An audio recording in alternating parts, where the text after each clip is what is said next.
Hey, shitheads! Welcome to Cyborg New Gods.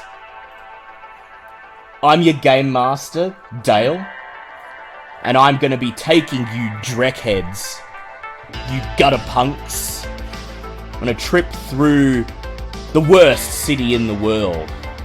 And maybe, just maybe, you'll be able to do some good in this shithole. This is a Cyborg actual play podcast using the Cyborg OSR rules, available on DriveThruRPG or from Free League Publishing. Let's get right into it.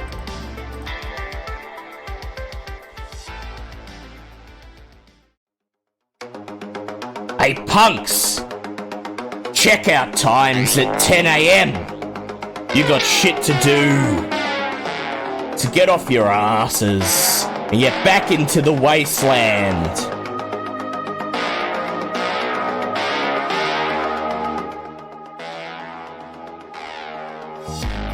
You've been travelling through Ground Zero for the better part of the morning. Although you spent the night sleeping on the hard, dusty, cracked concrete floor of an AGCS corporate headquarters cellar, you managed to catch enough rest that when you emerged this morning, you turned towards the destination marker on your retina display, registered that you'd somehow walked close to 40 miles over the previous day, and set yourself to the task of doing it all again with minimal protest from your bodies. And so, here you are.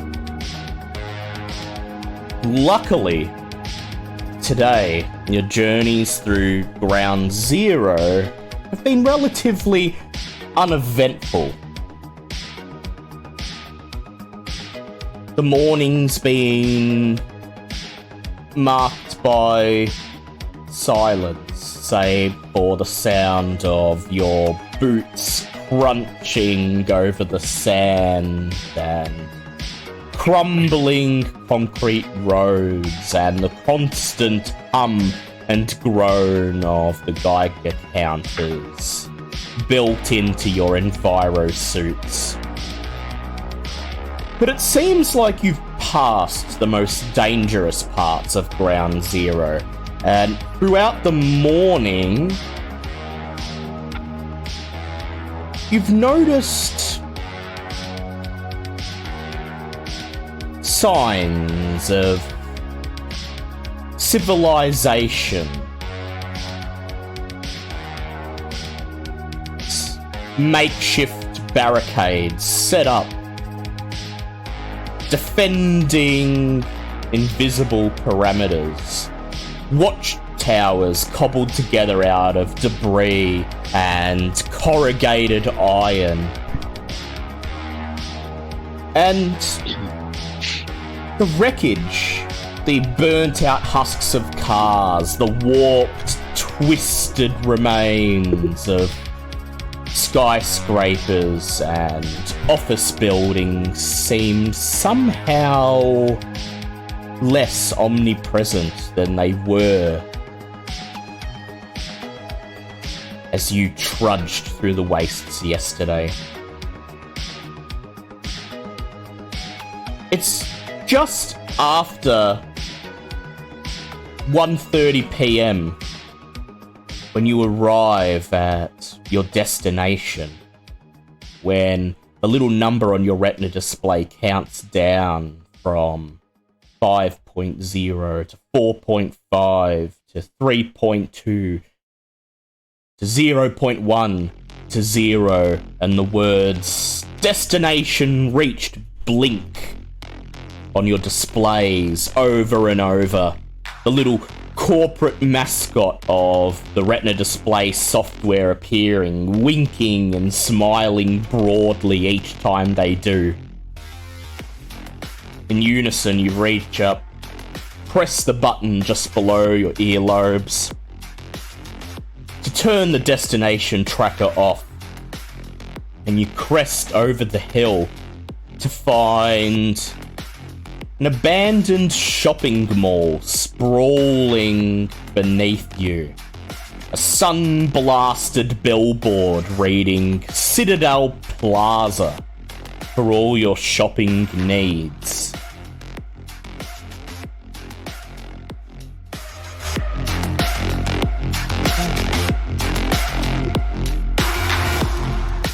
And so, Yarr. You hike down towards the abandoned shopping mall, and unsettled by the almost complete silence as you walk across what was once a welcoming corporate plaza, a place where people would have gathered around the concrete tables, enjoying lunch, shooting the shit, and showing off the latest things they've bought. You all faintly register the feeling that you're being watched.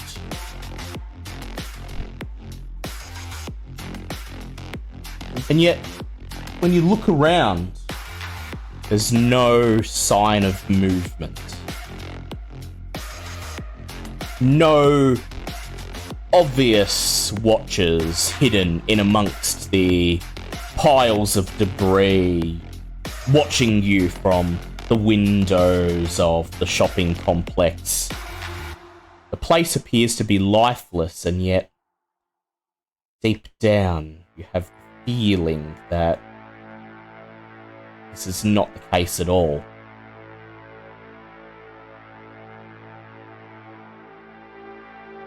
As you approach, is there anything in particular you would like to do?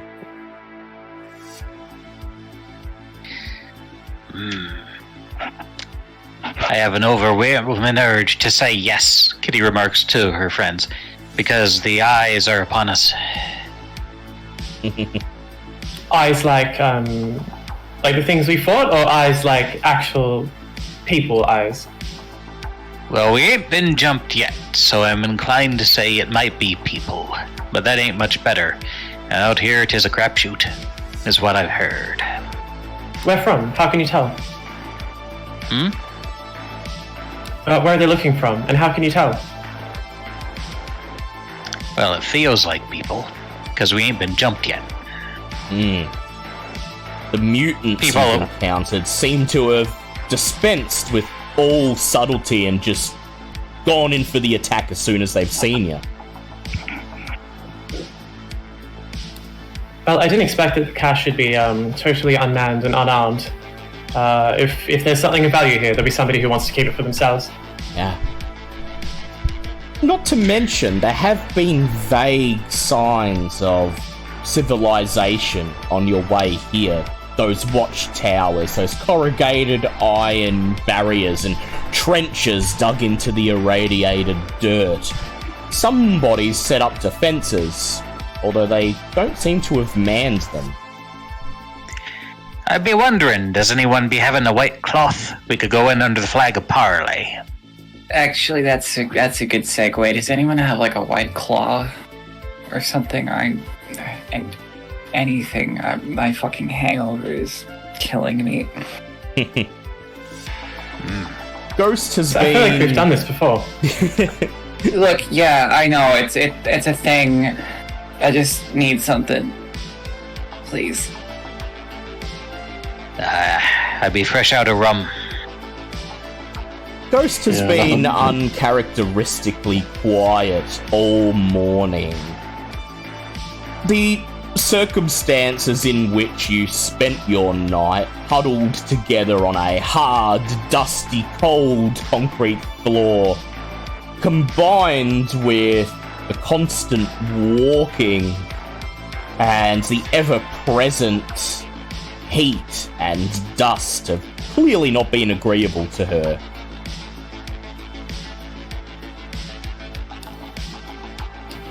Well, you didn't like my input last time, so I'll keep that to myself. Well, I don't see any better way to well, there'll be shade inside that mall if we can get in. There have been defenses, so for a keeping point, Paradigm, I'd recommend you keep an eye out for booby traps as we go in. And the rest of us will keep an eye peeled for ambushes. There's going to be more than shade in there, I think. Probably. Multiple forms of shade. Paradigm, as you follow the rest of the party down across the ruined plaza towards the shopping complex, you feel a strange sensation in the pit of your stomach as the thousands of nanobots that take residence there suddenly buzz, a hive of activity. It's the same feeling as when they registered the presence of their own kind within the mutated bat and the mutated rodent. There is another source of nano infestation in the vicinity, and the nanobots are yearning, reaching out to be united with the rest of the hive. I'm feeling that he gets a little worried and he's like somewhat worriedly just scanning the area, waiting for something to jump out at him. Yeah, there's definitely something here. Scanning everywhere, looking for wherever the sensation's coming from. Yeah. So, Paradigm, I'd like you to go ahead and make me a presence investigation check, as you're still the party's point man.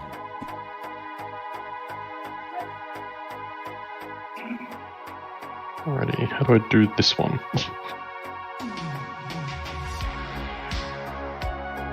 Just be presence, and if you've got investigate, you can add it, otherwise just presence. Yeah. Hopefully that's good enough for 13. 13.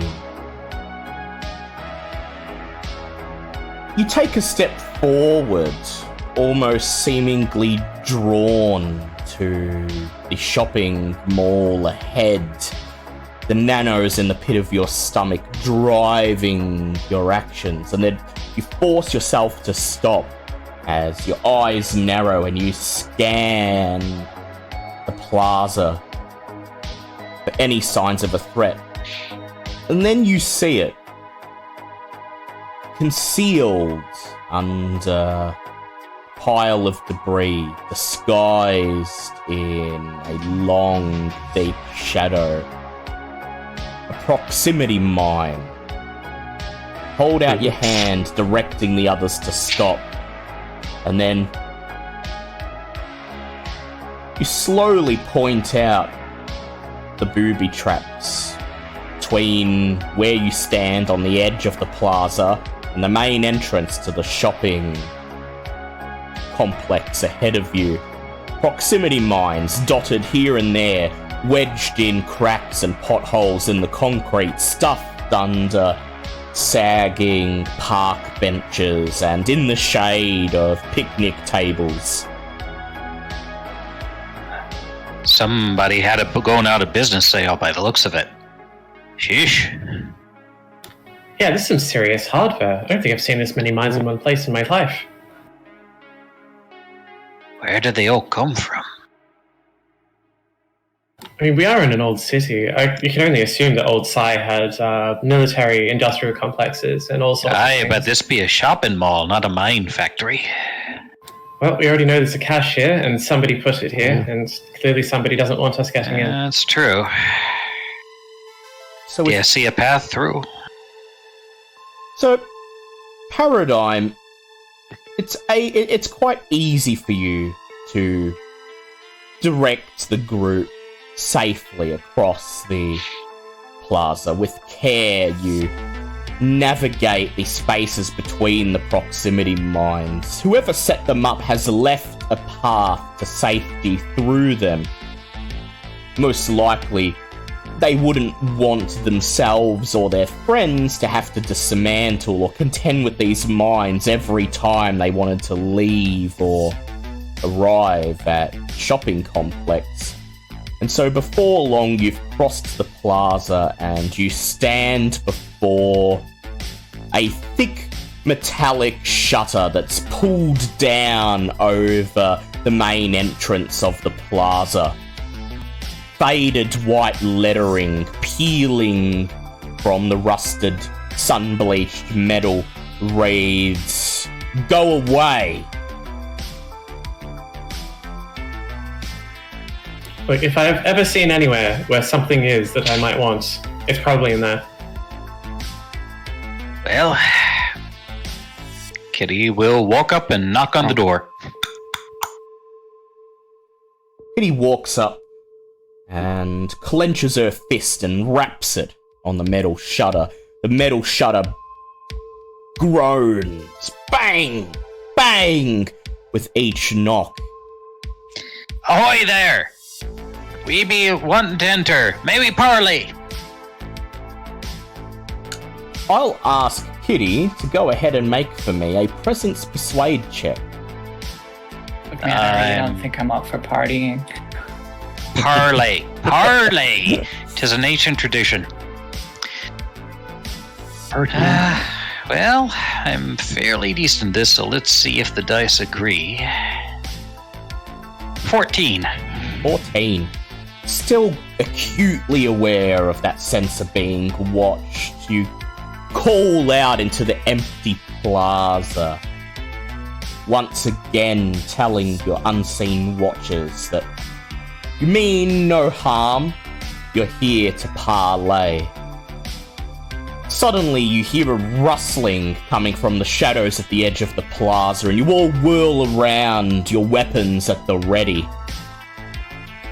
In unison, a group of humanoid figures emerge from the shadows, moving forwards, deftly negotiating the proximity mines and enclosing around you in a circle.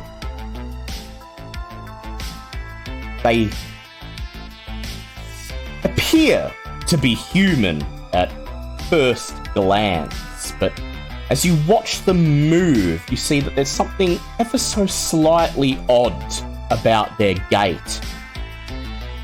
Something just slightly strange about their bodily proportions. Either their torsos are too short or their legs are too long, but the way they silently glide across the concrete towards you, they seem to gloat with each step they take, almost jumping like rabbits rather than trotting across the landscape like human beings.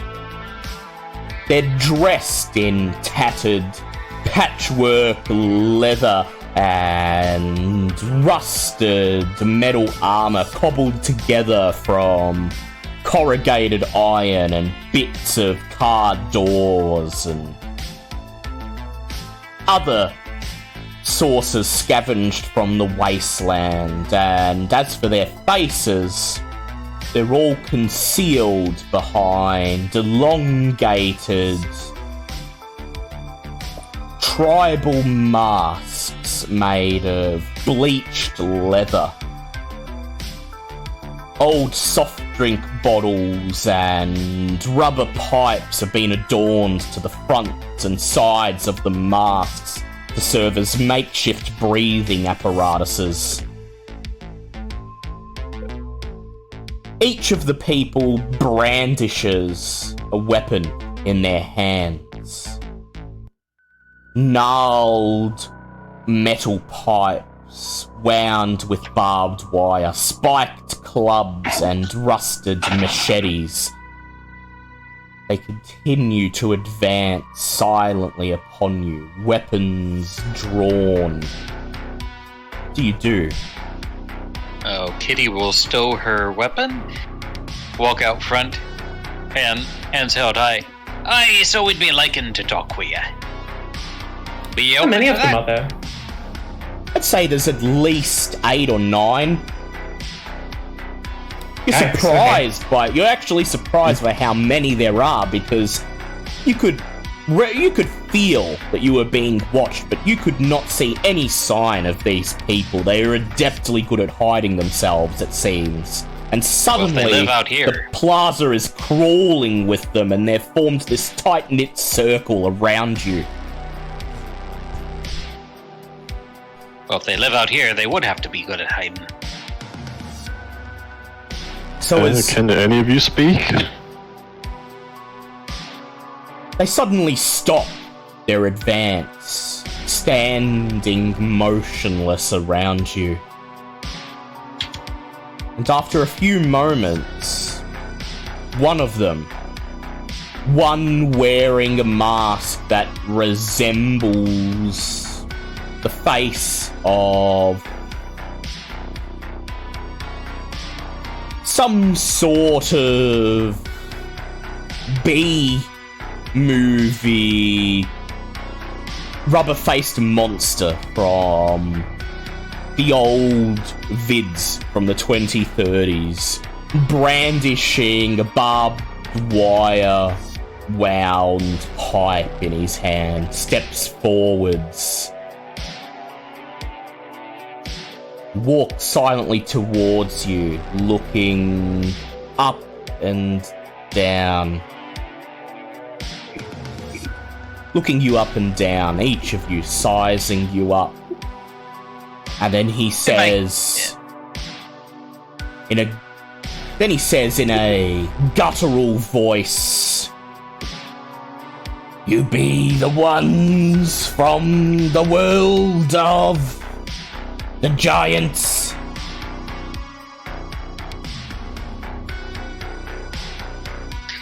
I'd Yes. be in a world of giants.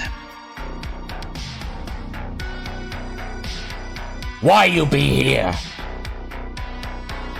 What blessing the master give you to come here? He rattles the weapon threateningly.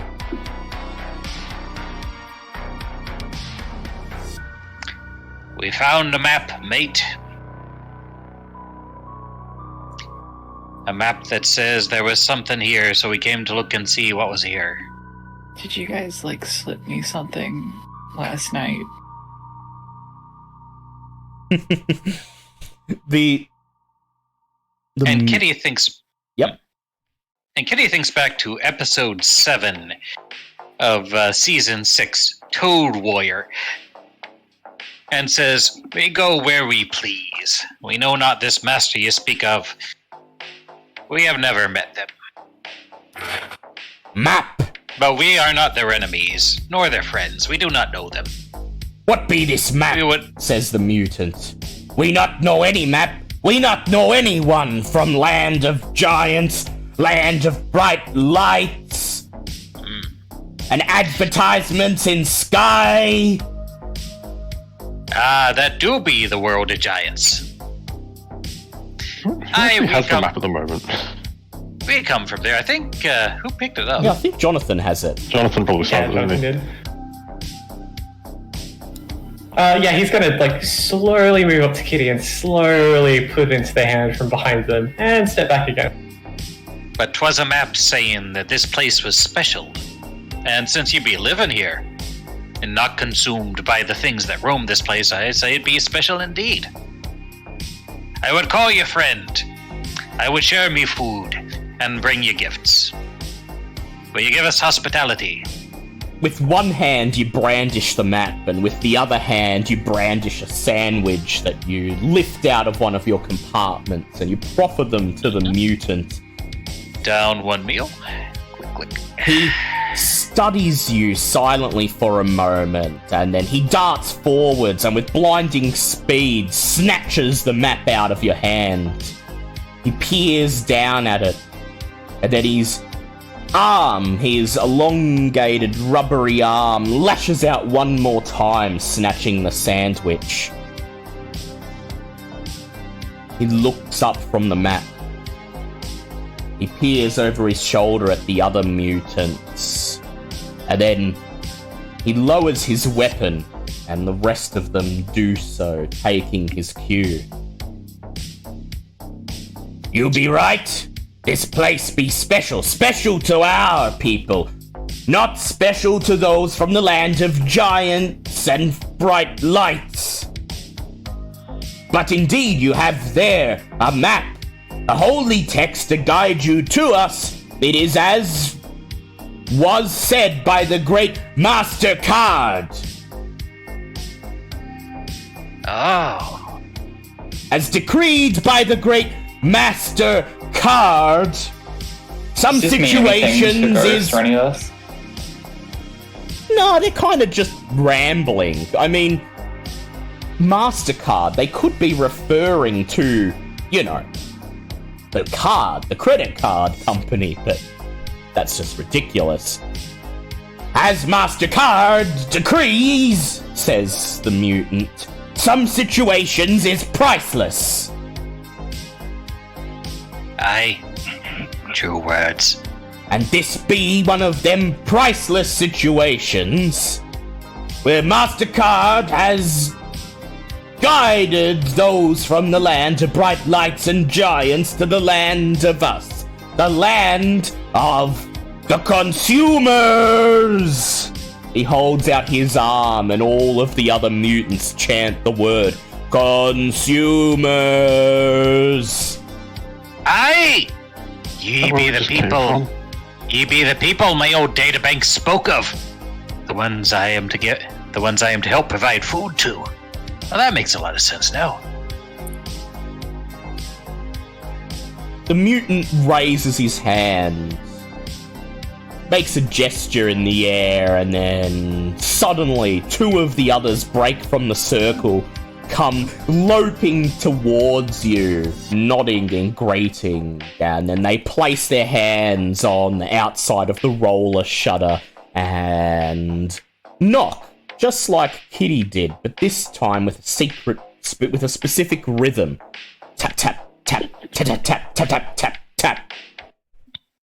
Within a few seconds, you hear the sound of rattling metal, the sound of a chain being untied, and the roller shutter begins to lift, revealing the inside of the mall beyond. A single mutant. Ghosts. Yep. Go Ghost. Ghost's streetwise instincts are kicking in and just memorizing that rhythm. Yeah. Yeah, go ahead, make a knowledge streetwise roll for me, just in case. Sure.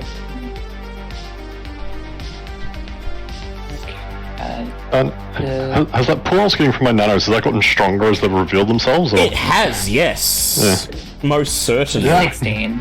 16, yeah. It's a fairly simple rhythm, and in the recesses of your memory, Ghost, you vaguely remember it from some ad long ago. You commit it to memory, and then you all whirl around and see the mutant behind the entrance brandishing a very old, very dysfunctional looking hunting rifle. He nods, and then he says in a deep, guttural voice, "You've been marked by Mastercard!" And he gestures towards Paradigm.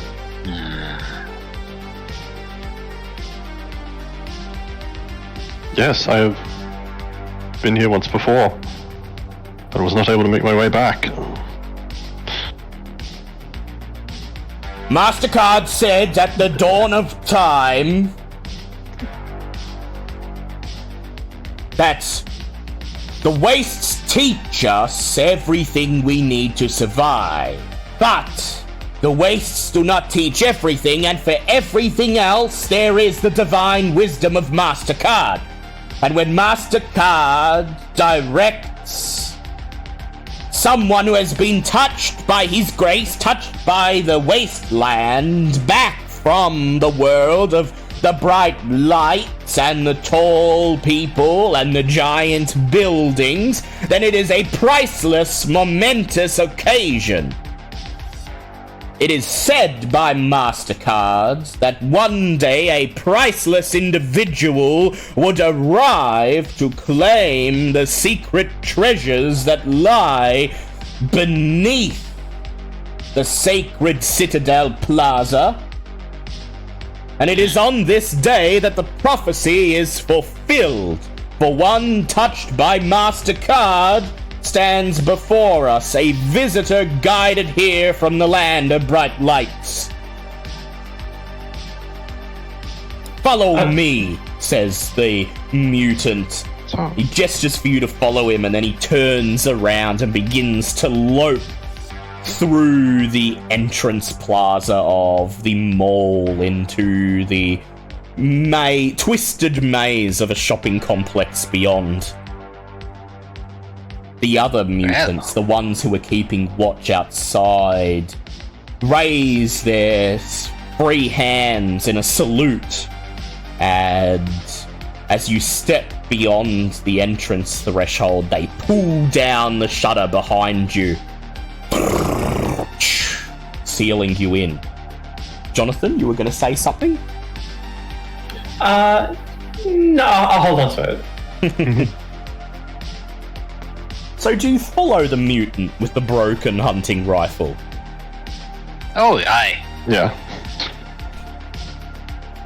He moves. He moves. Follow the will of Mastercard. Follow the will of Mastercard. Nobody mentioned Visa. We're uncertain of their status in the Pantheon. The nanobots in the pit of your stomach whir, jostle with activity, moving with uncontained anticipation, Paradigm, and it's as if you don't have a choice at all. You feel your legs beginning to carry you through the entrance plaza without you seemingly controlling them at all, silently following the mutant who lopes through the abandoned shopping mall. It's a desolate and eerie place. This once bustling centre of commerce is now nothing more than a forgotten relic. Halls and stores left to decay and crumble. The windows are shattered. The roof is partially caved in, leaving patches of sunlit sky visible overhead. The radiation levels here are high, almost on the borderline between acceptable and certain death. And you can see the green glow of radioactive waste seeping through cracks in the tiled floor. As you follow the mutant through the mall, you can see the remnants of a once thriving civilization. Racks of clothes and shelves of goods are still in place, though they're now covered in layers of dust and debris. The sound of your footsteps echoes through the empty halls. The posters and signs in the windows of the shop fronts have long ago faded away, bleached by the sun. And yet, all around the place, stickers and billboards advertise the presence of a brand, Mastercard, and all of these emblems are in immaculate condition, obviously well cared for by the mutants who call this place their home. He continues silently loping through the mall, and as you pass through an old food court, you see other mutants huddled together around old tables, plying their trades behind the counters of fast food restaurants and sushi stands, trading various things scavenged from the wasteland and gossiping with each other, giving you strange calculating looks as they watch the mutant with the broken shotgun lead you through their makeshift marketplace. Finally, he leads you into an old electronics store, the shelves laden with broken gadgets and discarded machinery. And at the very back of this electronics store, seated upon a throne made from old CRT monitors, computer towers, and Blu-ray players, sits who is very clearly the leader of the mutants, as his mask is far more extravagant than any of those around him. Its skin inlaid with pieces of glass and powdered gems, making it shine in the afternoon sunlight.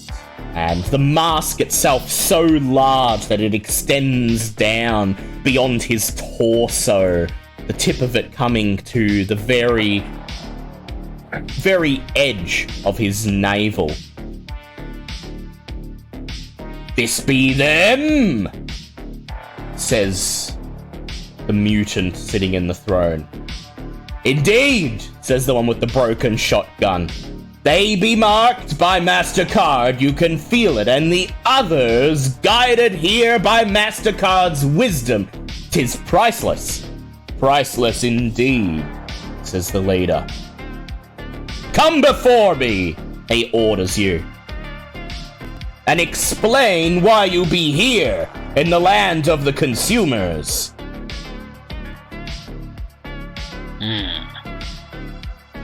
I think you're on a roll, Kitty. All right. Keep doing your thing. Then Kitty will step forward. "We be here because we be drawn here by a mysterious map, though I see the hand of Mastercard in it. Now that I know 'tis he who is master here. A savings with every purchase. Points earned for loyalty." The leader exchanges a glance at the one with the broken shotgun. And then he stands, rising from his throne. He claps two gloved hands together, and he says, "Spoken by true servants of Mastercard, the sacred doctrine. Tell me of this map. You find this map in the land of bright lights and giant buildings?"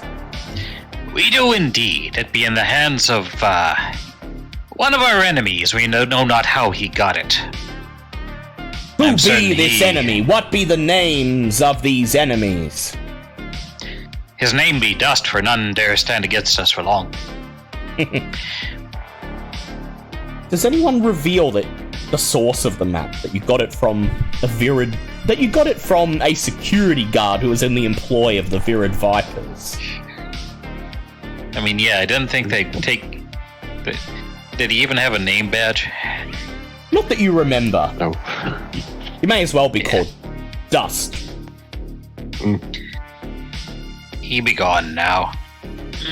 His name unknown, his passing unremarked and unmourned.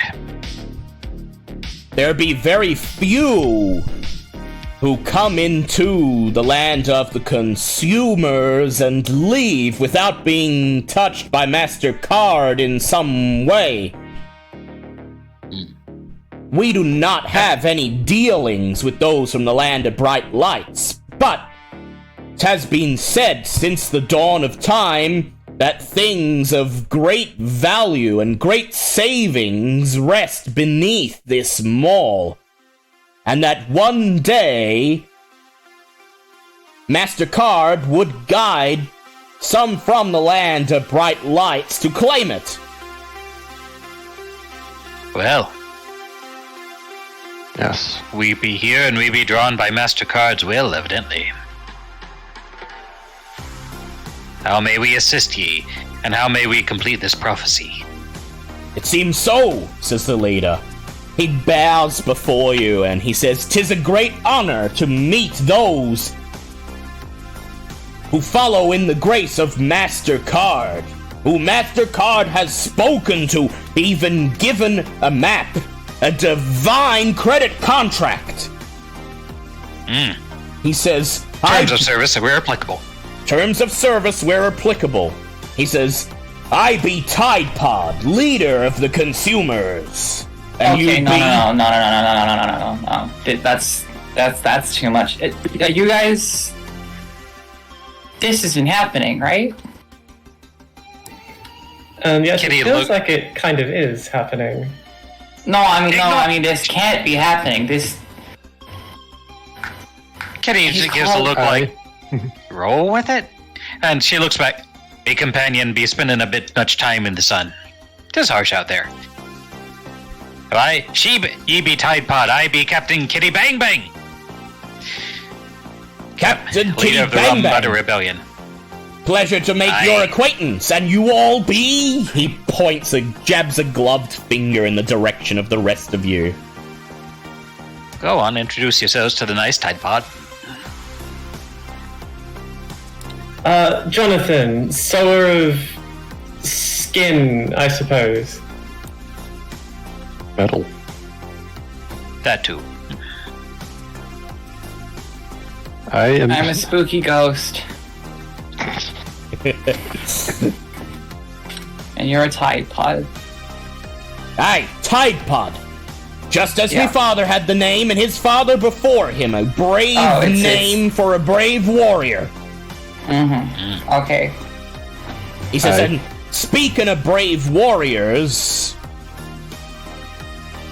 you've been sized up by TikTok here. He gestures towards the mutant with the broken shotgun. And And how do TikTok, TikTok rate us? and TikTok rates that you are great warriors and worthy of descending into the underworld. For it is Well. said by Mastercard that beneath this mall lies the underworld. It be known as a black site, the underworld that once was the domain of the evil god Alliansen. And Alliansen's bounty remains. Black site, did you say? Tis what it is Hold on, referred just- to. Tis what is referred to in the sacred discs. There be sacred Right. discs. May we see them? Sacred death. You wish to see the sacred discs? Aye. Well then, only those who are truly worthy of Mastercard's wisdom are allowed to see the sacred discs. Only I and one other, our lore keeper, Wi-Fi, is allowed to see them. Wi-Fi because she can recite the lore of the ancients. I see. If you wish to see them, you must recite the lore of the ancients too. I see. Perhaps we shall have to go see if Wi-Fi is up. But, this is good. This is good. Alright, I don't think so. I could just ping it. You know, like. Yeah, you Yeah, probably we have. could. Your hospitality is indeed great, Oh, wise Tide Pod, may I offer you gifts from the world beyond? For I am supposed to serve these to consumers where I find them, and I find here nothing but consumers. I pass on a meal and a paper pirate hat. A crown for a king. He graciously takes both of them and then takes the paper pirate hat and slides it lopsided on top of his leather-faced mask.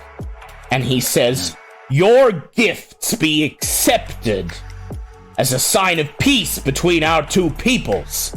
Now, if you wish to see Wi-Fi, she may be found in the food court. When you be ready to descend into the underworld, return to me, and I will take you to the holy shaft." The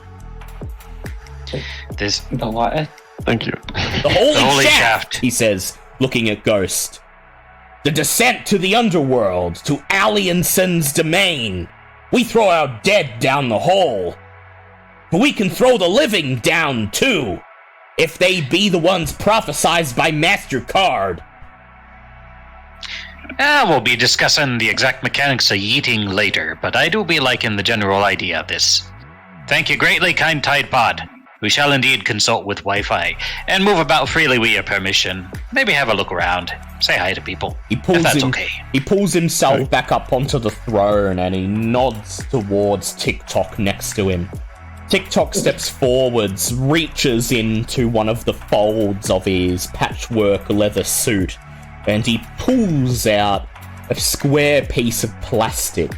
You see the Mastercard logo gleaming on its polished surface. He hands it to you. Tide Pod says, "And now you be granted the emblem, the holy symbol of Mastercard. And the other consumers here know that you mean them no threat, that you may walk among them. You may trade with them, trade tales, trade commodities, and when you find Wi-Fi, she shall give you the lore of our people. Go in peace," he says, bowing his head, gesturing towards the entrance of the old electronics store. Kitty bows back. "And we ye." Alright, I reckon we've chewed on enough of Tide Pod's time. Shall we go seek... and see if we can ping the Wi-Fi? That seems like the only option we've got, doesn't it? So are you gonna head to Wi-Fi and talk to her, or are you gonna just ping the location of the sacred discs? Yeah, Ghost is doing the latter. Yeah, alright, Ghost. You guys are just taking this in stride, huh? This is... Right. No, this is making so much sense. Of course, MasterCard being idle. No wonder I see those signs everywhere. And these are the consumers! Never met consumers before, but I'm supposed to aid them in any way I can and help to make sure their service is uninterrupted. Ghost just rolls her eyes and she unslings her cyber deck. Nobody ever explained this to me before. Now it's making sense. Extends the cord and slams it into the plug on her neck, sighing. Ghost, go ahead and make for me a knowledge technology roll. And that's... Oh, excuse me.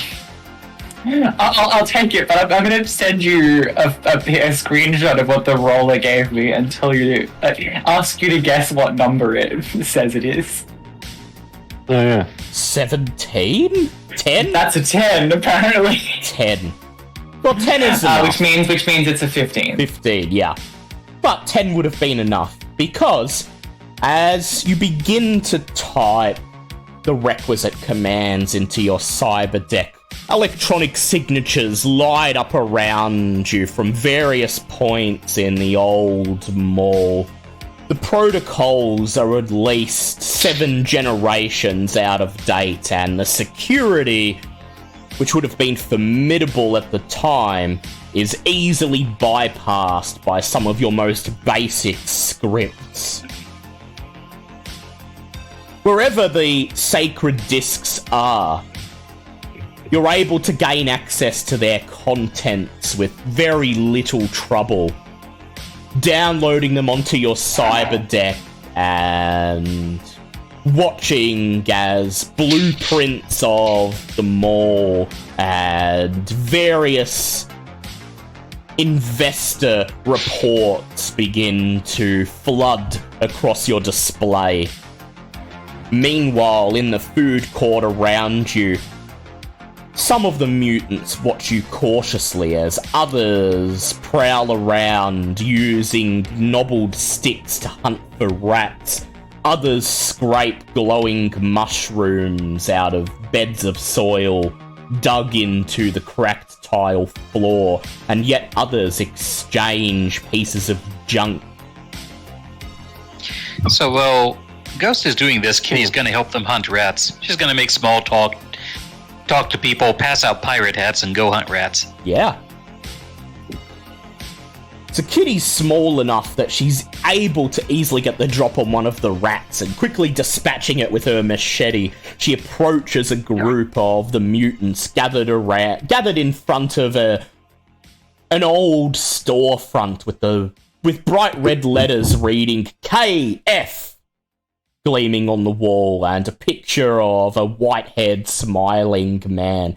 She proffers the rat in one hand and a stack of pirate hats in the other, and the mutants begin to gather around her, chattering happily, giving Ghost more than enough time to pass the information contained.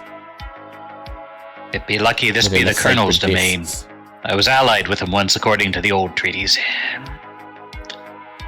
The Colonel be real, says one of the mutants. I've only read of him, but evidently. Then the Colonel and Ronald and the King all be journeying together, doing Mastercards' will across the wasteland. I don't know about the King. We were not allies. But things may have changed since the fall. So Ghost is able to pass most of the information contained within the sacred discs, and then rips the cord out of her neck, pulling herself out of the mole's network before she's detected. She gestures for you to join her around an empty table, and you do, taking your seats on the sagging plastic. Ghost, the information you've gleaned tells you that the mall was built directly on top of an old Alliansen black site known as Lazarus Labs. The purpose of the mall was to serve as a front to disguise the presence of the black site and to serve as a secret source of test subjects for the experiments performed within Lazarus Labs.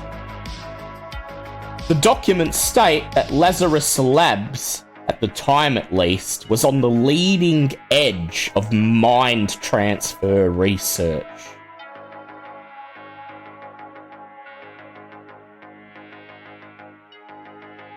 Yeah, Ghost relays this. I had a feeling that they might have spent too much time in the radiation in the sun. This is not what... Yeah. Well, alright, we're definitely in the right place then. Mind transfer? Well, stranger things have happened, I suppose. The documents state Mall being a built over black site. The documents state that mind transfer is simply their primary research function. They're also on the leading edge, at least at the time, in side droid and robotics research and development. Really? Oh good, killer robots. Kitty looks at him. Oh, troublesome, you think? Yeah, I mean, Alliansen. the way the wastes have been affecting every other machine we've come across, probably. Yeah. And finally... You might have a point there. She raises a motorized arm and pats him. And finally, based on the very last investor report, which is dated the very day before the incident that created Ground Zero, it would be a fair assumption that the majority of this research, and indeed the many valuable electronic components used in this research and in the manufacture of the company's side droids remain undisturbed within the black site.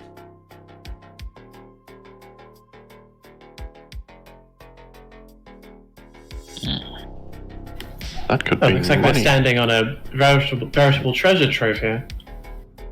I'm glad we made peace with the,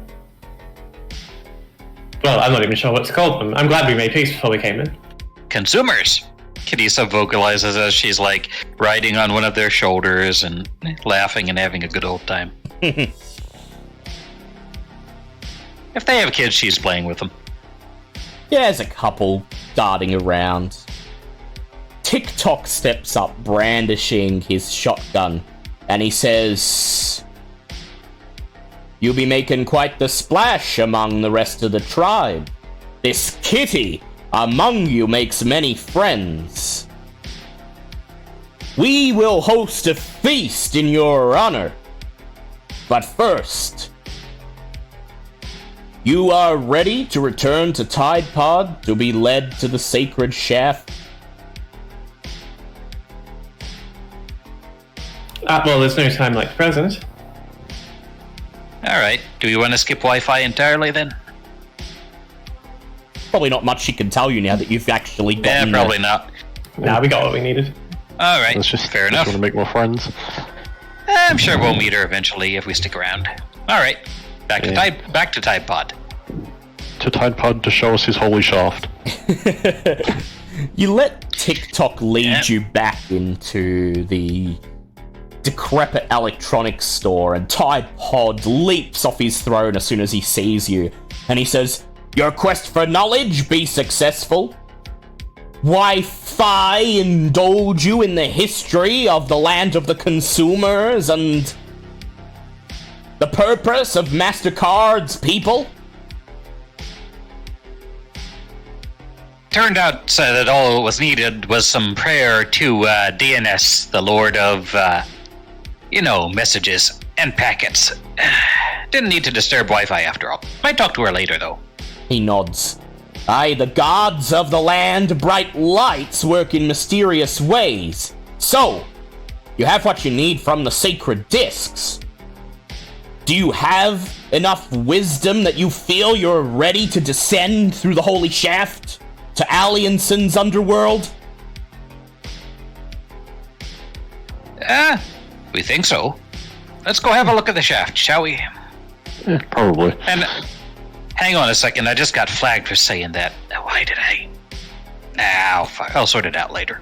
Come, follow me, he says, as he excitedly runs towards a metal door and behind the counter of the electronics store.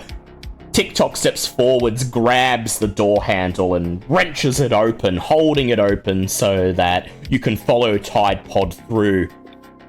He leads you through another wing of the mall, this one almost completely devoid of life save for the occasional rat scurrying past, or unusually large glowing insects that scurry across the grime-caked walls.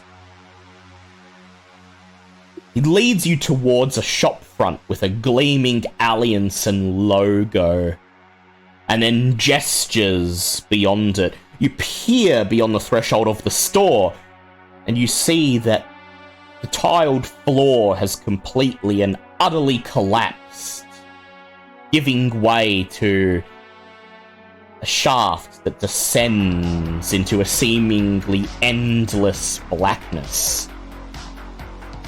"We throw our dead down the hole," says Tide Pod. "They descend to the underworld in peace down the hole. We not know how deep it is, only that it leads to the underworld. So, we provide wisdom from Mastercard. If you are to descend, you must use the holy paracord." Well, Jonathan's going to stand over the edge and pull out his flashlight and click it on and point it towards the bottom and see if he can see any specks. Yeah, So you stand on the edge of the hole, peer your flashlight down into the darkness, and squinting you can just make out the glint of something solid about 30, 40 feet down. Oh, it's not as far as I thought. We could, yeah, paracord will work. All right. Is there anything unholy about this paracord? He nods and he says, "Aye, the paracord connects two things. In Mastercards grace, and it never break. This paracord be 20% stronger than the next leading competitor." And then he reaches into he's not wrong. And then he goes to reach into the folds of his clothing, but then he sees the coil of paracord hanging from Kitty's belt, and he says, "Ah! I see you already have the wisdom." Aye. Never be without your paracord. Tying the world together. He says, "So, go, descend into the underworld, claim Alliansen's treasure, and should you return, a feast in your honor, heroes of Mastercard, and you shall achieve the status of priceless." Definitely looking forward to earning points here. All right. Thank you kindly, Tide Pod. We'll see what we can find. "I bid you farewell and wish you good credit ratings." He nods his head, and then he turns and departs, leaving you standing on the edge of the hole. Does anybody else feel like we're being duped? No. Honestly, this explains so much about this world. No more than usual. Like, being on the side, I can't help but feel like they're looking for somebody to clean up their mess. Why am I agreeing with Jonathan? Why are you guys making me agree with Jonathan? You're thinking that Alliansen seed us this map so that... No, I'm thinking they know more than they're letting on. That's How else possible. would they reward us for going down a hole? Regardless, there's things we want the down way- there, so... The way I see it, it's a win-win for them. If we're honest, then we'll give it a shot and we'll come back with treasure. And if we're dishonest, then we're no longer their problem because we're probably not going to come back. Oh, Exactly. So they lose nothing by putting us down in the hole. but last time I was pushed, so I'm not going first. Well, Yeah. I've got paracord. Anyone else got some? Nope. Mine then. Jonathan Alright. already starts untying his and starts tying it to the edge. Tying it to the edge of the pit. Yep. Yeah, I'll help him secure the knots with all my sailor knowledge. Yeah. It only takes a minute to rig up the paracord, and you test it multiple times to make sure it's firm. And then who'd be like to be the first to climb down? Well, Kitty's got to lead by example, so unless anyone stops her, she'll pretty much grab it and repel. Yeah. So Kitty Oh, grabs okay. onto the paracord and begins to scurry down into the darkness. And seeing her, following her example, you all sigh, exchange glances at each other, somewhat agreeing with Jonathan that maybe you're biting off more than you could chew. Then you start to climb down into the shaft. About a minute later, you reach the very bottom of the shaft and you let go of the paracord, dropping down onto something soft and squishy. Jonathan turns on his flashlight and waves it around, and it's at this point that you all realize that you're standing waist deep in decomposing mutant corpses piled all around you. Beyond them, the very edge of this wide, square-shaped room littered with corpses is an open doorway leading into a tunnel that descends even further into the earth. It did occur to me on the way down that maybe the reason that SecOps fellow had a map was because Alliansen was planning to do something about this place soon and was going to send people this way, so we may have a bit of a timer. Maybe. Just a maybe. Anyway, Kitty hops up on a corpse and looks around. How many exits out of here? Seems to just be the one. And you can just see the peeling, faded lettering on the concrete reading, top secret, authorized personnel only. Right. Are we doing the formation here as well? Up to you. Out of a sense of paranoia, Jonathan's going to quickly check over some of the corpses and see if any of them are, like, noticeable. Headhunters. Yeah. Yeah, or worse, eaten in some way. Go ahead, Touch the bodies. make me a knowledge medicine check, and I will also point out, Paradigm, that as you stand here, waist deep in decomposing corpses, the nanos flutter in the pit of your stomach faster than ever 14. before. 14. Jonathan starts to examine some of the corpses. Some of them have been here far longer than others. Some of them are nearly skeletal. Almost completely bone with just patchwork shreds of their clothing still clinging to their bodies.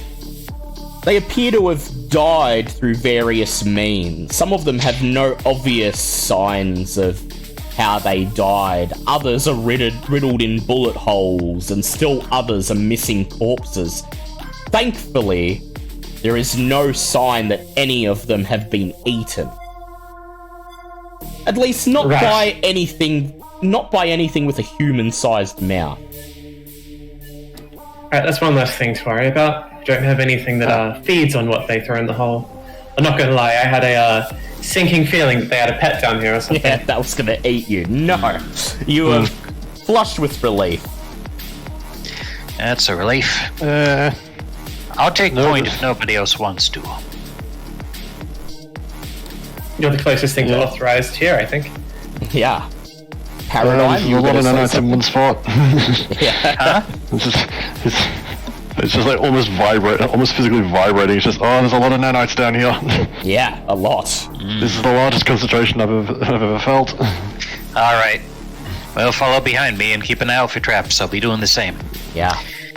And Kitty moves forward with her flashlight, keeping an eye out as she goes, because probably not much living down here, but if it's a droid and cyber factory, there may be bots and turrets and traps, oh my. So, as you trudge through the pile of corpses towards the tunnel at the far end of the room, I'd like everyone to test toughness for me. You may add survival if you have it.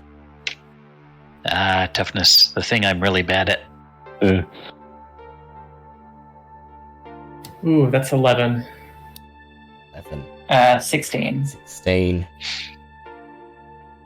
8. 8. The DR is 8, so... Oh, thank goodness. 17, I'm fine. 17. As you trudge through the corpses, you feel a strange sensation on your skin, almost like static electricity. The very follicles of your skin vibrating in response to some unseen force. It's very familiar to you, Paradigm. The nanites that infest these corpses are trying to find new hosts. Trying to bury themselves in the nervous systems of those living who have found themselves in this domain. Kitty? If that's the case, then as we go, once I start noticing that, I'd like to start kicking the corpses out of the way, so that we have a semi-clear path back, at least. Yeah. The corpses squish and make sickening squelching sounds as you kick them out of the way. Bits of flesh drop off, and living dust scatters to the air and fades away. And finally, you reach the edge of the tunnel. And once you step over the threshold out of the corpse-filled room, strange static electricity sensation immediately stops. Continue on down the tunnel.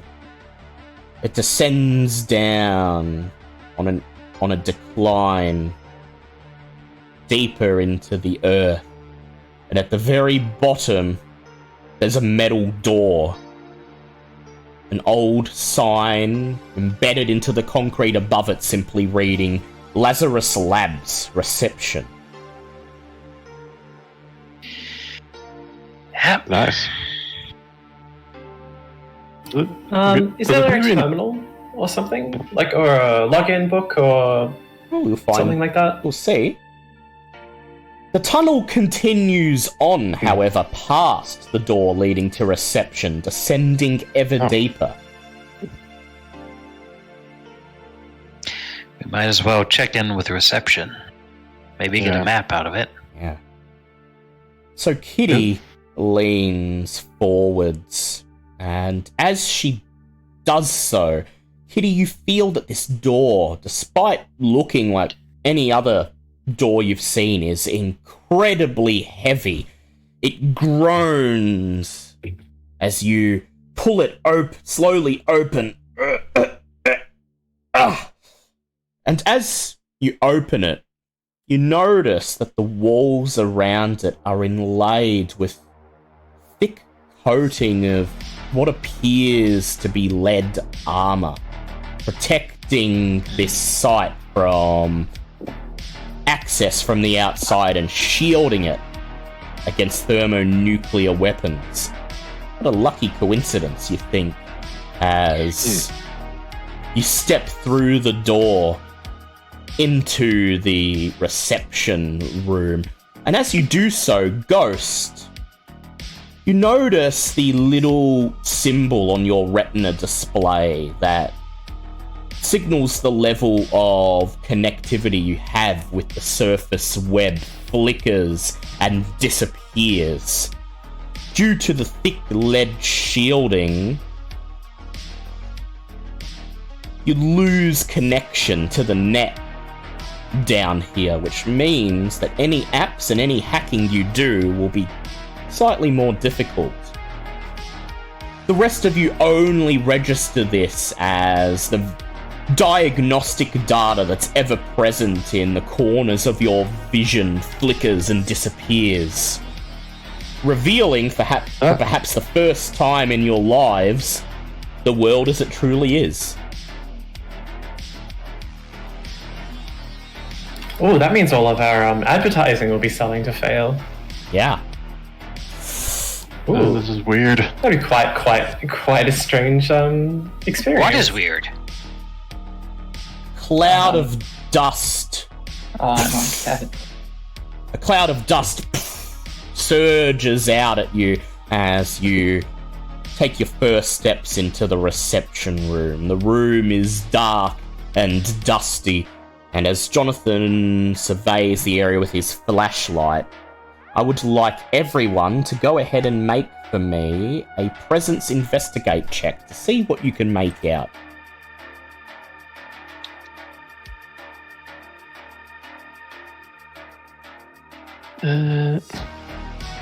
Uh, 16. 6. 6. Sorry, what was the roll? Presence investigation. 20. 20 and paradigm. Nat 19 there. Yeah, that 19. 17. 17, okay, group pass. So you see pretty much everything that's in the room as Jonathan sweeps the beam of the flashlight across it. Bleached skeletons lie on the floor. White lab coats still clinging to their bones. A large, rusted, inactive mech stands in a formerly hidden recess at the very back of the room. Thankfully, it doesn't appear That to could be... have been bad. Doesn't appear to be online. And finally, a few meters away from the mech is the receptionist's desk.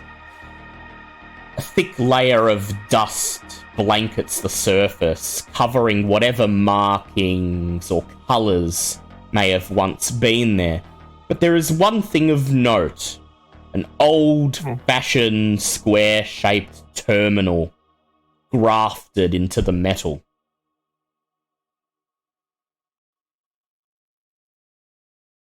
Does there seem to be any power coming to the facility, or is it all dead? It's all dead. From what we can tell, yeah. So it seems to be dead from what you can tell, but you do see a green LED occasionally flickering on the base of the terminal.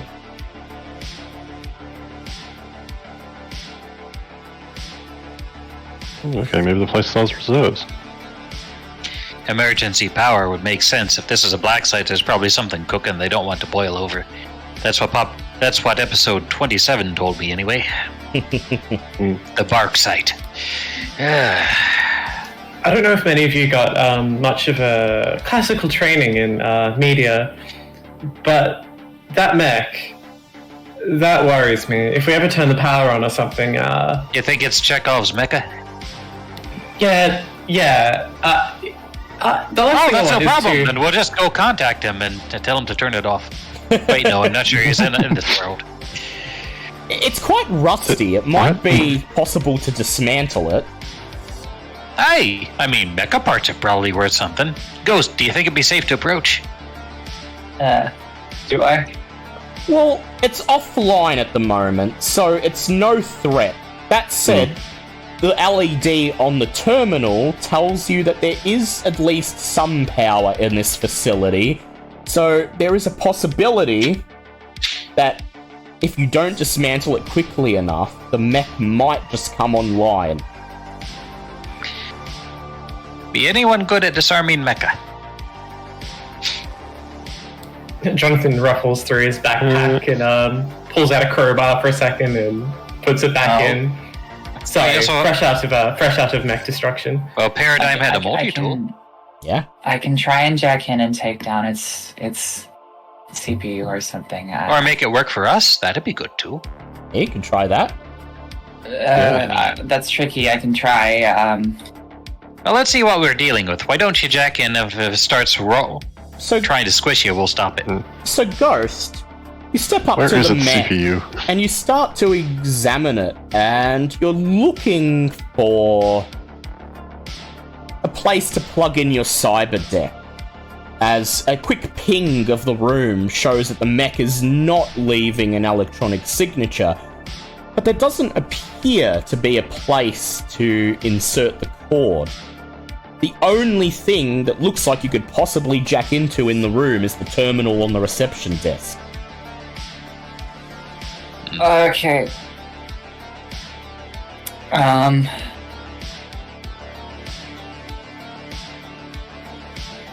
jacking in and I am doing a very high level sort of scan, just trying to see if there's any like ice or anything going on. Yep. So you head over to the desk and you brush some of the dust away, unsling your cyber deck, stick one end of the cord into your neck and the other end into a plug at the base of the computer terminal. You begin to type your commands and instantly the thing lights up bright red. It is infested with ice, but the ice is several generations out of date and it shouldn't be too hard for you to sneak past it.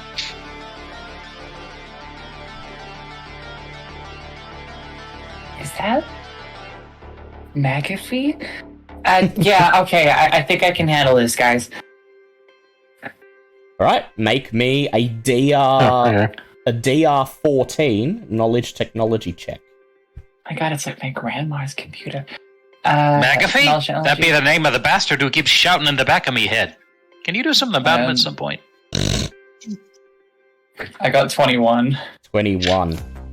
I think Ghost just doesn't acknowledge that. Fair enough. This system is so old that it has no AR interface.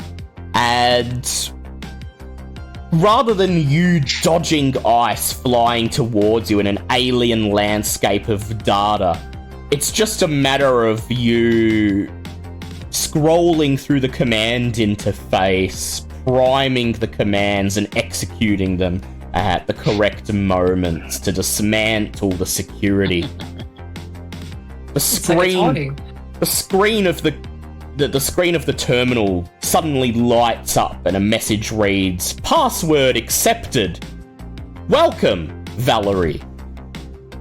And a menu of options appears on the screen, complete with an Alliansen logo. The options are: in case of emergency, security calibration, and guided tour.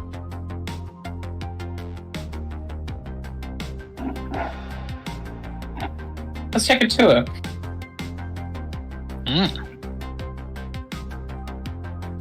I like that idea. Still with your cyberdeck slung over your shoulder, you hunch over the terminal and begin typing on the dusty keyboard in front of it, highlighting the tour option and pressing enter.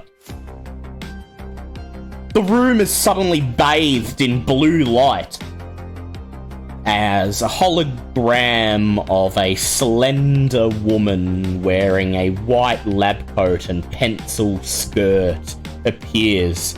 She curtsies.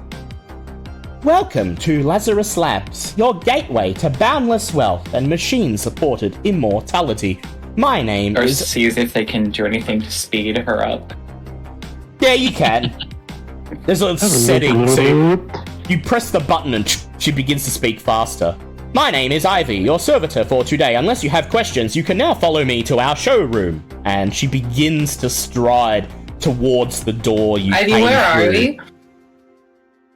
You may access a map of the facility using your employee code. Please tell me that now. What facility is this? This is Lazarus Labs Research Facility, your gateway to boundless wealth and machine-supported immortality. Okay, all on the same page. Good. Unless you have further questions, you may now follow me to our showroom. And she Lead the way. steps over the doorway and proceeds down the tunnel. As she does Alright. so, Alrighty.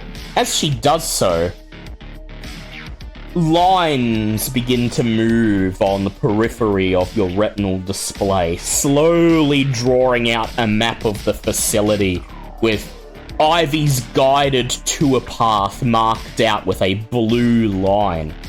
You've accessed a map of the facility. Nice. I'll bring that up in our bear. So before you follow Ivy out of the room and down the hallway to the showroom, is there anything else you would like to do? So, I'm just gonna go out on a limb and say we probably don't want to touch the in case of emergency right now. But Oh yeah. messing with the security could be beneficial if you're up to it. How do you feel, Ghost? Yay or nay? Oh, I can do it. I just wasn't sure if you should do it first or, run this out. Your call. I'll follow your lead. You're the expert here. Jonathan ruffles around in some of the lab-coated corpses to see if there's any security cards or just anything that could potentially be useful. Indeed, ID Jonathan. card, anything. These skeletons appear to have been dead for quite some time, decades at least, and as you fumble through their pockets, you notice, slightly disconcertingly, that there's no obvious signs of violence or trauma anywhere on their bodies. But you find what you're looking for. In the breast pocket of one of the skeletons is a bright blue keycard. Yeah, he wanders over to Ghost, gives that to her gives that to them first, then hands them the flashlight and flicks on his night vision visor instead. Yep. Look around. There are no sources of heat, but you can now see perfectly well in this dark, abandoned place. Ghost selects the security calibration function and continues typing on the dusty keyboard. It brings up a prompt asking for an employee ID, so Ghost takes the keycard, flips it upside down, and types in the number on the back.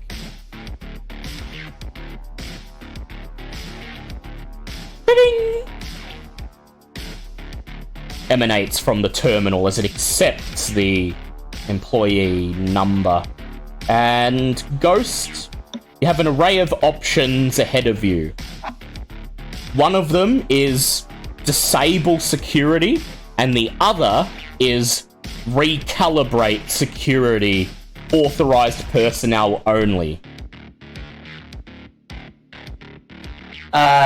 Looking to recalibrate if we can make ourselves authorized, yeah. Yeah. If you highlight the second option, press enter, and it once again asks for an employee code. You type in the one on the back of the key card, and the terminal lets out a dull as the message reads, "Your security level is too low," leaving you with no option but to try to hack it, unless you want to default to just turning the security off. I'll give it a shot. Go ahead, make me another DR14 knowledge technology roll.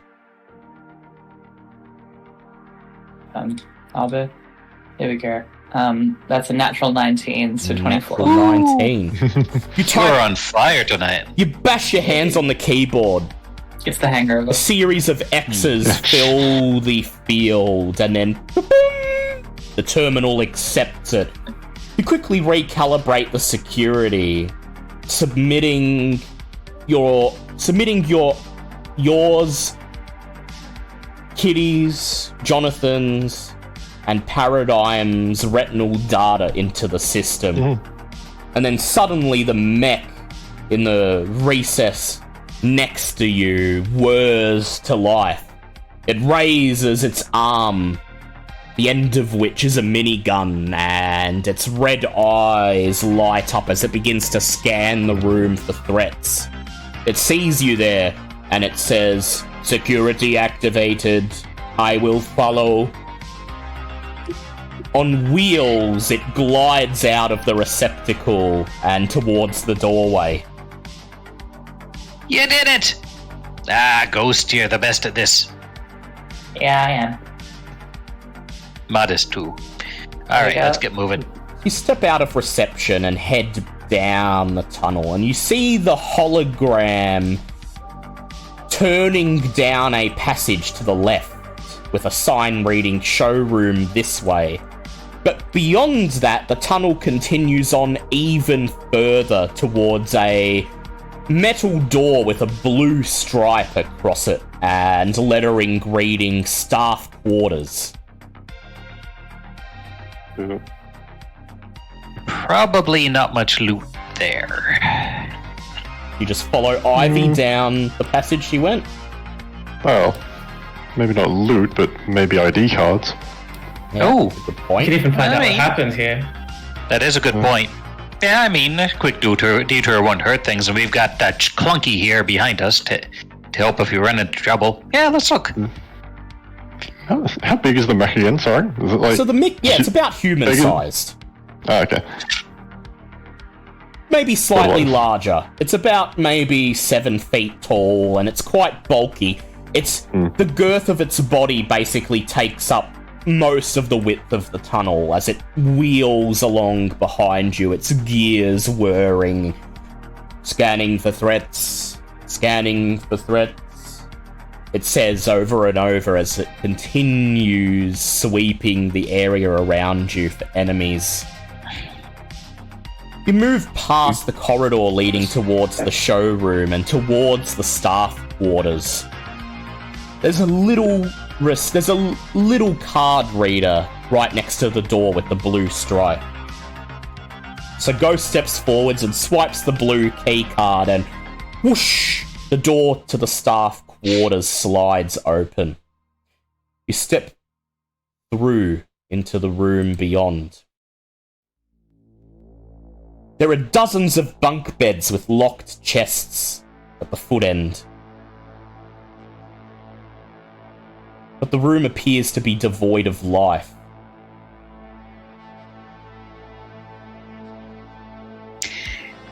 I'm guessing that small room off it is like a washroom or something of the There's sort. a small doorway on the opposite end of the room that leads to a bathroom, and a quick search of the bathroom reveals nothing but expired medicine in the cabinet.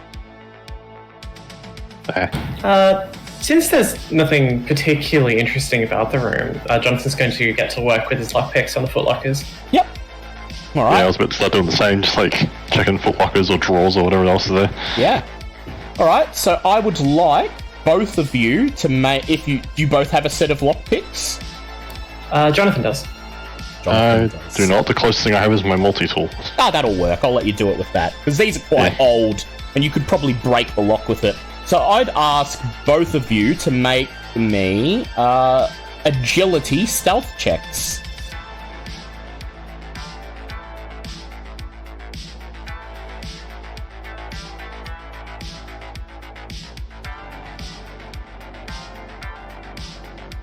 Uh, 18.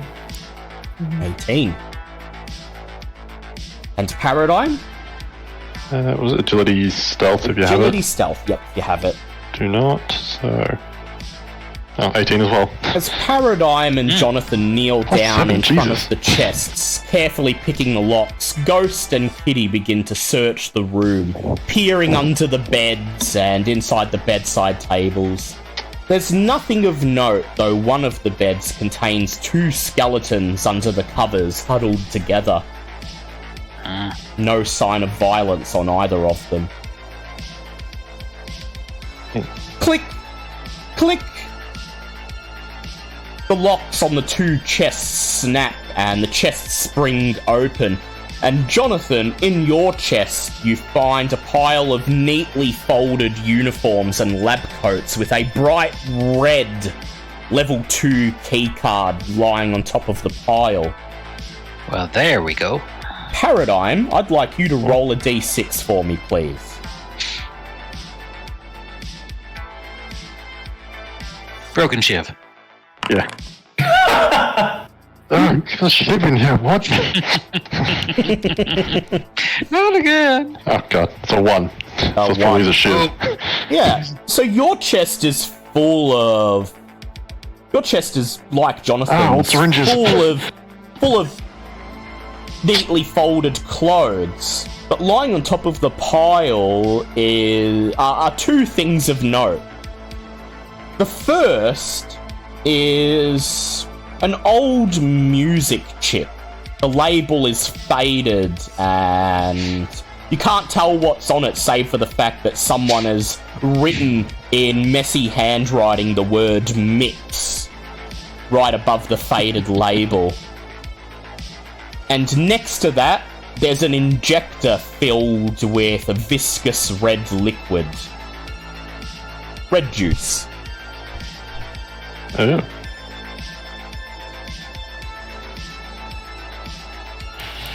You know, one of the things they don't teach in medical school is why that can survive for centuries. I have no idea. The red juice. Yeah. So most of the medication goes off rather quickly, but it seems to stick around. Bang! Make sure what's in Bang! it. The remaining 2 chests in the room suddenly burst open Oh god. mid-Jonathan's sentence.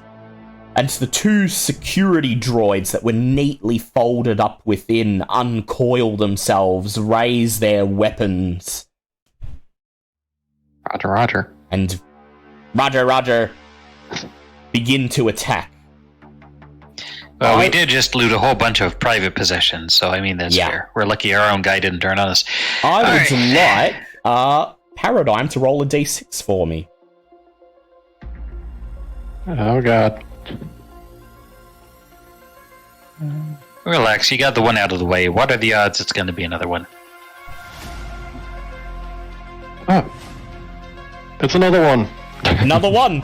Enemies go first. 1 in 6 is what I'd say, yeah. Yeah. Enemies always go first. Enemies always go first. Roger, says one of the security droids.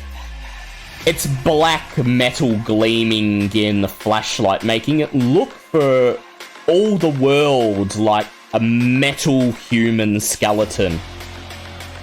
It raises its weapon and goes to fire. Click! The gun does not fire.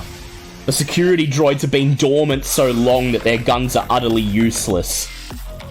In an uncharacteristically human display of frustration, the droid tosses the pistol aside and rushes towards Paradigm, flailing its clenched fists. Paradigm, go ahead, make me a defense roll.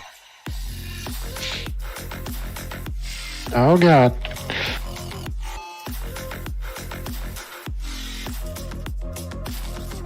That's agility. Oh, it's an 18. 18, nice. Yeah. It flails its other fist at Jonathan, who's right next to you. Go ahead, Jonathan, make a defense roll.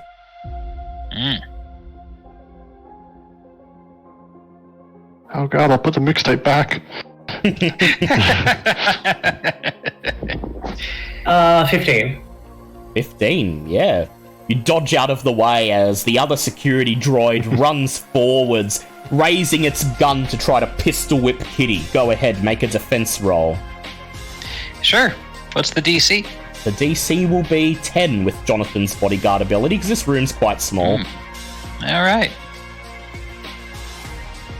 So, with a 6, I get pistol whipped. Pistol whip. Ooh, okay. Alright. The pistol slams into the side of your face, and you take Ouch! 3 points of damage. Well, thanks to my armor, I only take 1. 1. And then it clenches its fist and punches in Ghost's direction. Ghost, make a DR10 defense check.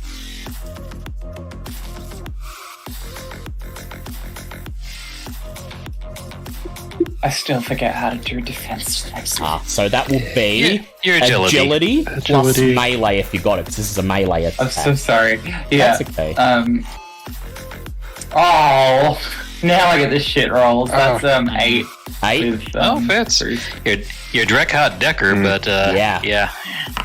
It slams its fist into your torso, hitting you for 4 points of damage. You may roll your armor. Ow.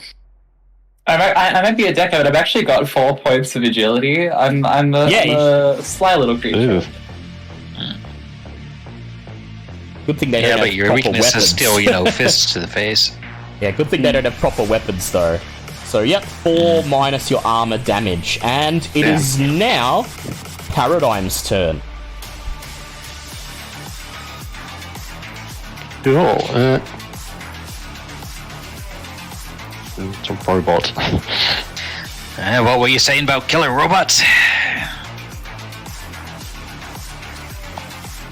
So there'd probably be some. Killer robots, yeah. And he was right.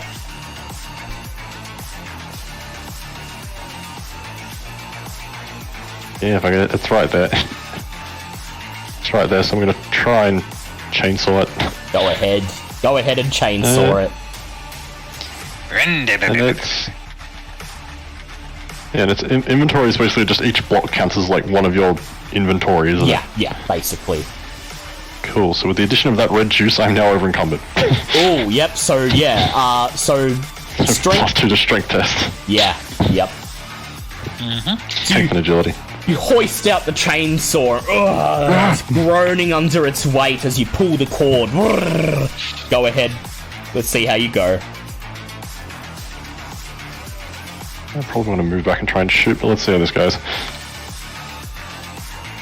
Still 15. Still 15. Still hit it. Go ahead. Roll the damage.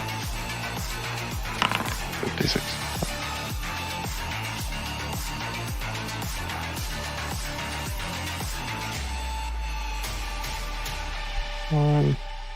Oh, for 3. 3. Now, does the chainsaw avoid armor? Let me check. I don't think so. Weapons for sale. No, I don't think so. No, it's just a chainsaw. 1 in 4, yeah, D6 plus 1. Yeah, so you glide the chainsaw through the chest plate of the droid in front of you, but its armor absorbs 3 points of damage. Damn.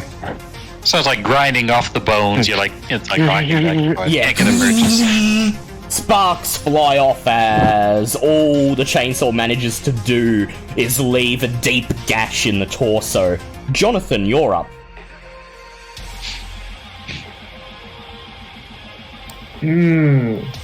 What to do? I think, since we're in such an enclosed space, there's only one option, which is to whip out the assault rifle.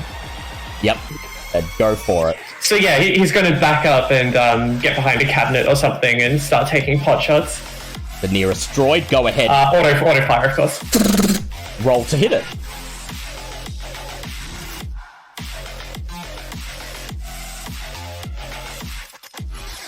Uh, 27. 27, that's definitely a hit. Roll the damage. That's a crit. Oh, that's a crit, actually. That's a crit, yeah. So Oh, wow. roll and double the damage. And their armor drops by 1. It does, yeah. It's also 6 damage. That's 12? 12, Yep. yeah. Nice. You unleash your assault rifle, peppering the droid with bullets. Sparks fly out of its torso as it whirs, Roger, and then it just falls backwards with a clang, destroyed. Roll again to shoot the other one. 24. 24. Ah, That's also a hit. Go ahead, roll the damage. Jonathan been putting in range time. Yeah. Yeah, he sure has. But those bullets are starting to get a little bit squelchy towards the end. That's 1 damage. 1 damage, and yeah, 1 damage. Its armor can't reduce it lower than 1, so the bullet just grazes the elbow of the second droid as it charges towards you. Go ahead, roll to hit it again.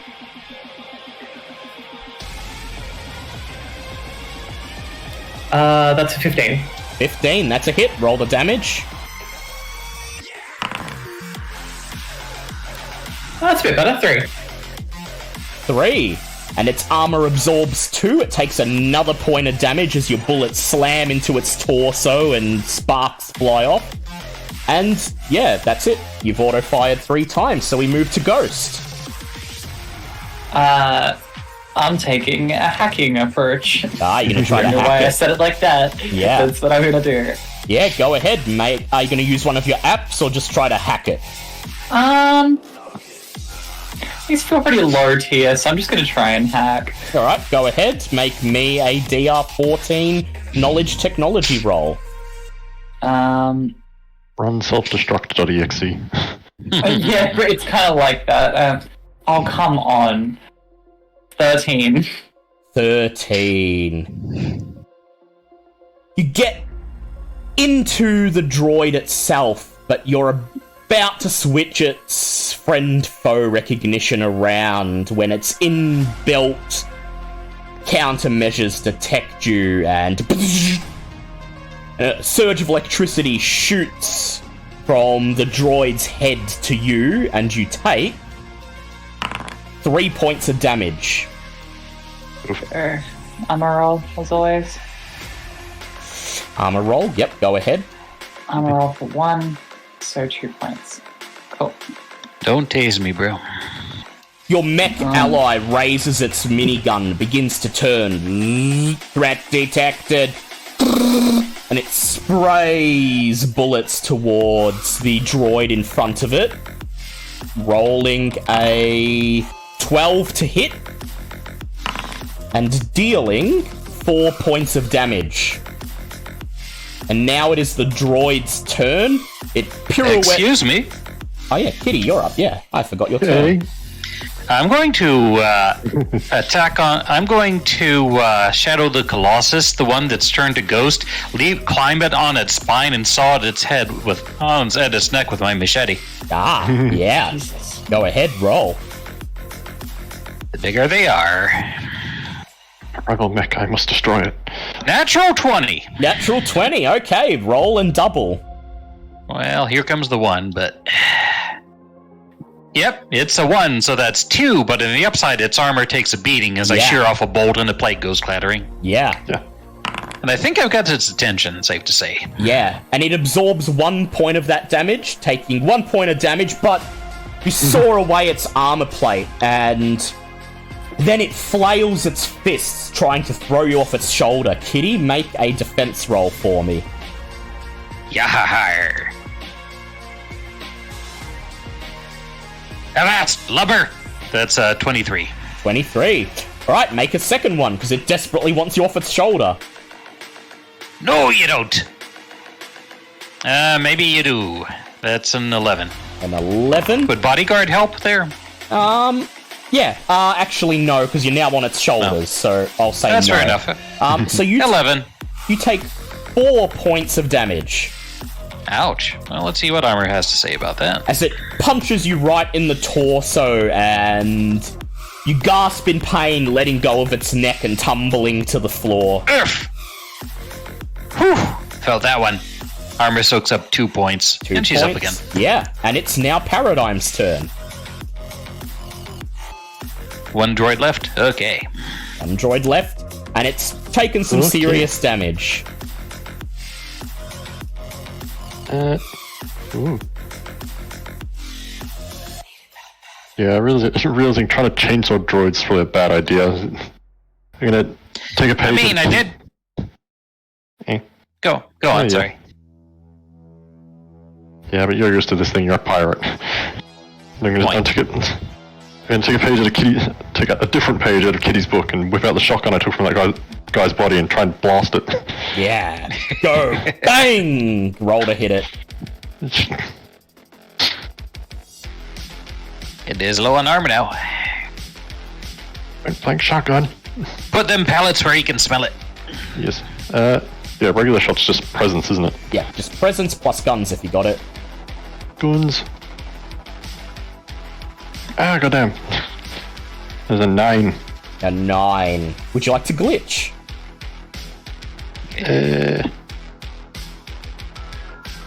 Nah, not on this. Probably not worth it. Yeah. Alright. Bang!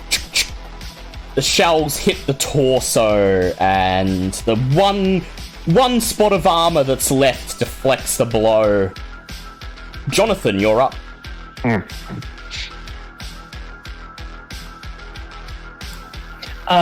Yeah, from his spot behind a locker, he's just gonna keep peppering away. Yep. It's his training, you see. He can't help but silently sit there and stoically get the job done. Go ahead, roll the hit.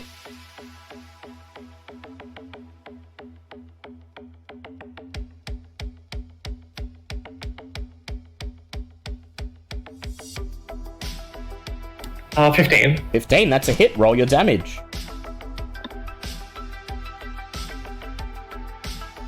Seven. 7, nice. That's probably 6 damage, Yeah, and as it recoils from the shotgun blast, you take aim and boom, put a single bullet into the gap in its neck, shorting its CPU. It falls forwards onto the cracked floor with a clang. Combat is over. You get a short break, D4 HP to everyone, and roll to test ammo. Still plenty of shots in this ammo. Right. Ammo cartridge. Threat-handled, says the mech as it lowers its minigun. Thanks, big guy. You're a lifesaver. Wait, which one? Dude, damn. There's a mag shotgun. So as you peer beyond the chests that the droids sprang out of, you notice a ventilation shaft in the wall of the staff quarters. The grating appears to have taken a stray bullet during the scuffle and is now dangling off its hinges. According to your map, it leads onwards into the showroom. Would you like me to go up there and have a look? Well, I mean, it couldn't hurt. Last time we didn't scout out something, things went terribly, so here you go. all right. Kitty gleefully hops up there with a flashlight and starts making her way through, keeping an eye out for, like, security or anti-personnel mines or anything silly like that. You scurry through the ventilation shaft, and thankfully... Do you want me to go with you? Yeah, do you want Paradigm? Is it big enough? Yeah, it's big enough for Paradigm. It's big enough for any of you. I would welcome the company. Do you all just want to crawl through it? Oh no, I'm not physically going to be going with you, Ah. but I can. You'll be go there with in you. spirit, and that's always welcome. Yeah. Says Kitty oblivious, and she'll make her way Yes. through. Yeah, I'll put on one of the try and like take a sitting position on like a bed or something that's still intact, or one of the chairs probably, Yep, and then you activate your power. and then focus. Look like I'm trying to meditate.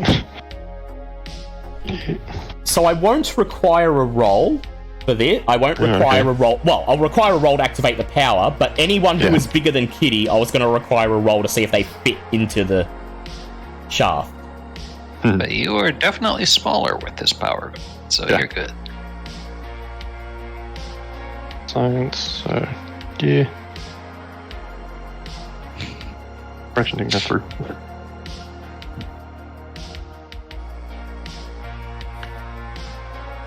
Boop. There we go. 24, so it activates. 24, yeah.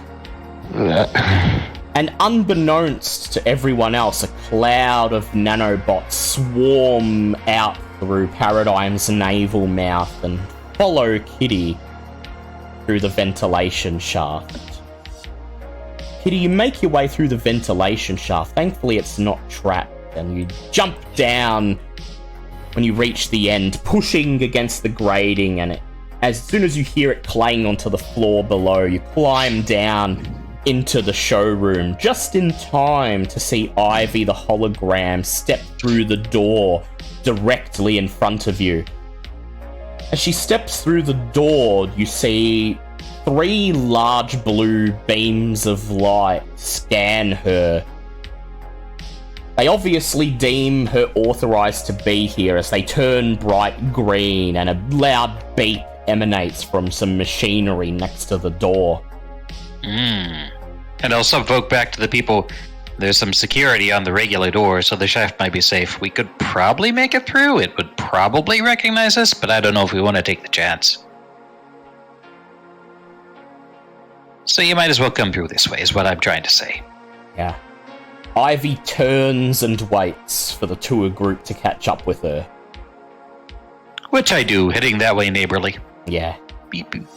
So, Ghost and Jonathan, how would you like to proceed? Through the shaft, or try your chances with the security that's right in front of the showroom? Shop seems safest, I think. Yeah. Alright, so I'll ask Ghost and Jonathan each for an agility acrobatics roll.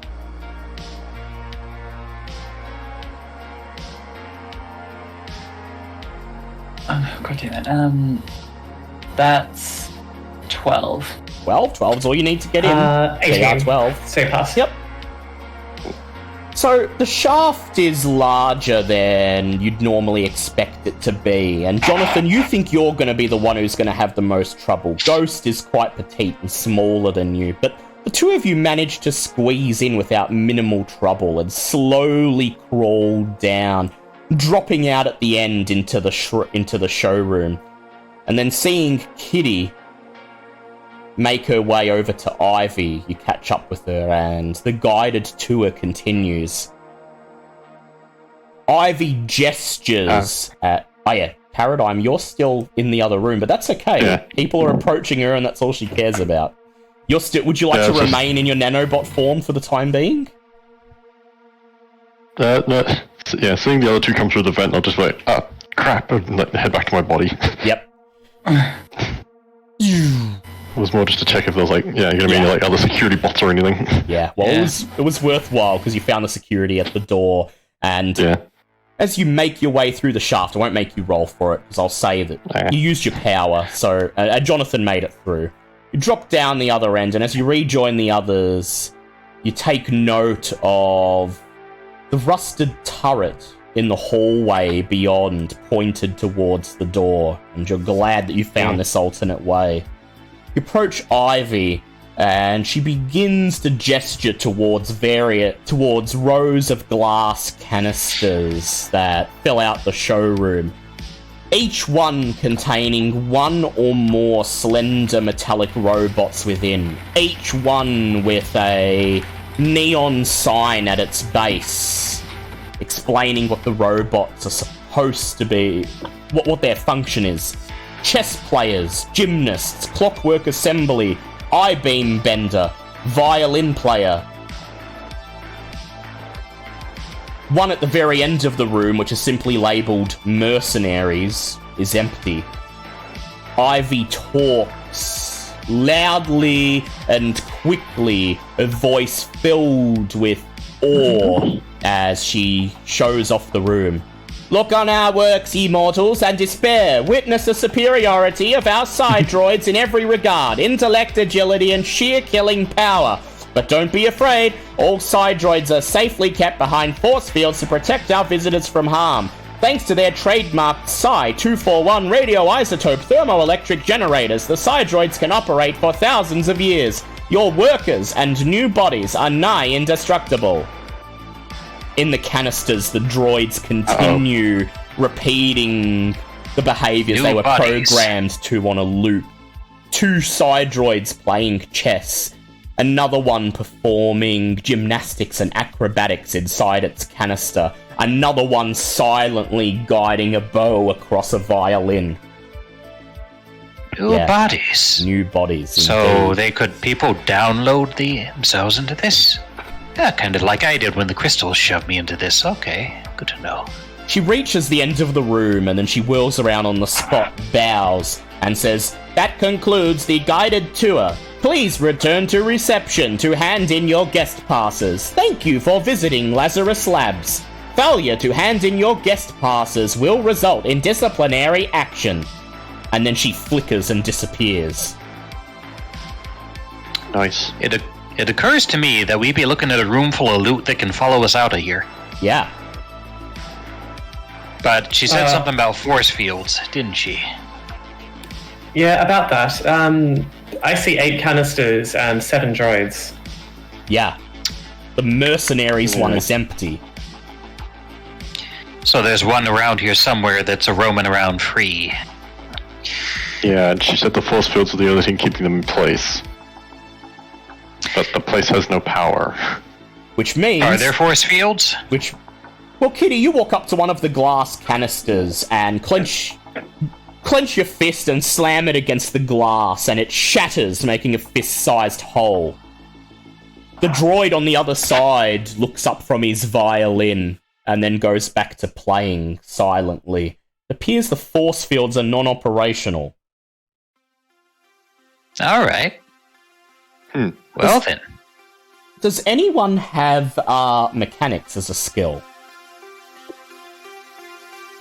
No. I guess Ghost would be the closest. Ghost, as you gaze upon the droids, I'd like you to make a knowledge check. Yep. That's 17. 17. You move from canister to canister, pressing your face up against the glass and peering at the droids inside. The droids themselves are nothing special by modern standards. What is remarkable is the fact that they're still operating. Buried in a canister just above where the navel would be on a human being, on each droid is a glowing green canister pulsating with light. This is the patented Psi-241 radioisotope thermoelectric generator. As Ivy stated, these are an incredibly rare and incredibly dangerous piece of atomic tech, capable of serving as an atomic battery that can power a machine for centuries at a time. And if you could somehow get them out without destroying them, you could probably sell them on the black market for 1,000 creds apiece. Yeah, let's try that. 7,000 credits. So the droids ain't worth much by themselves, but the batteries be where it's at then. But how are you going to get them out? Maybe we should be checking out that laboratory to see if there's a battery extraction apparatus. Yeah. To your left, there's a set of 2 blue striped doors and faded lettering reading laboratory. And to your right, there's a corridor that leads off from the showroom and according to your map, leads to the manager's office and the recreation hub.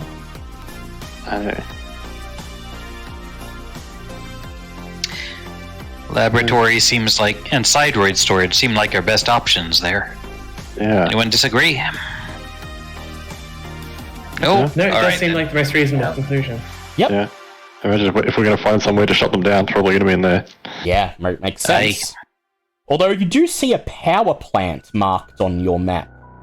I don't know what kind of contingencies that'll set off. Might want to avoid it for now.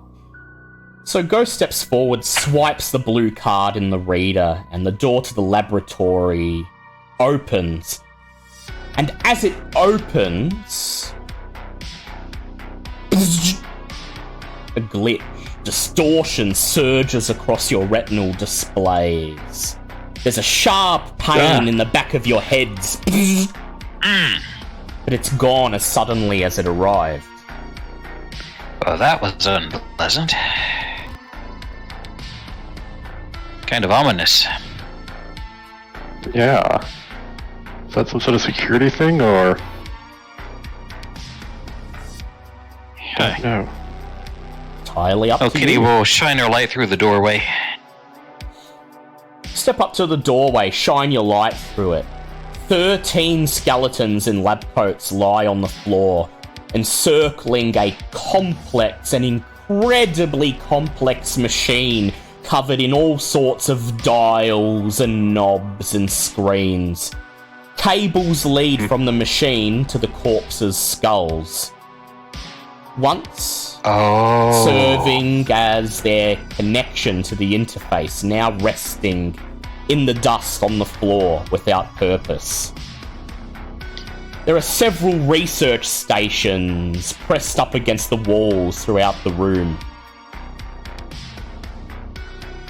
They uploaded themselves.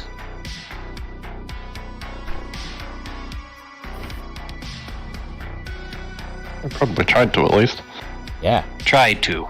Otherwise, well, there wouldn't be any robots left, though. We ain't looked in storage yet, have we? No, not yet. There anything else in this laboratory? Just the various terminals scattered around the room. I'll glance at Ghost. Since Ghost managed to hack into reception, all of these terminals are lit up, and all of them with prompts on their screens asking for passwords and ID numbers. Just a thought. They tried to upload themselves. You might want to be cautious into jacking in anything around here. Just a thought.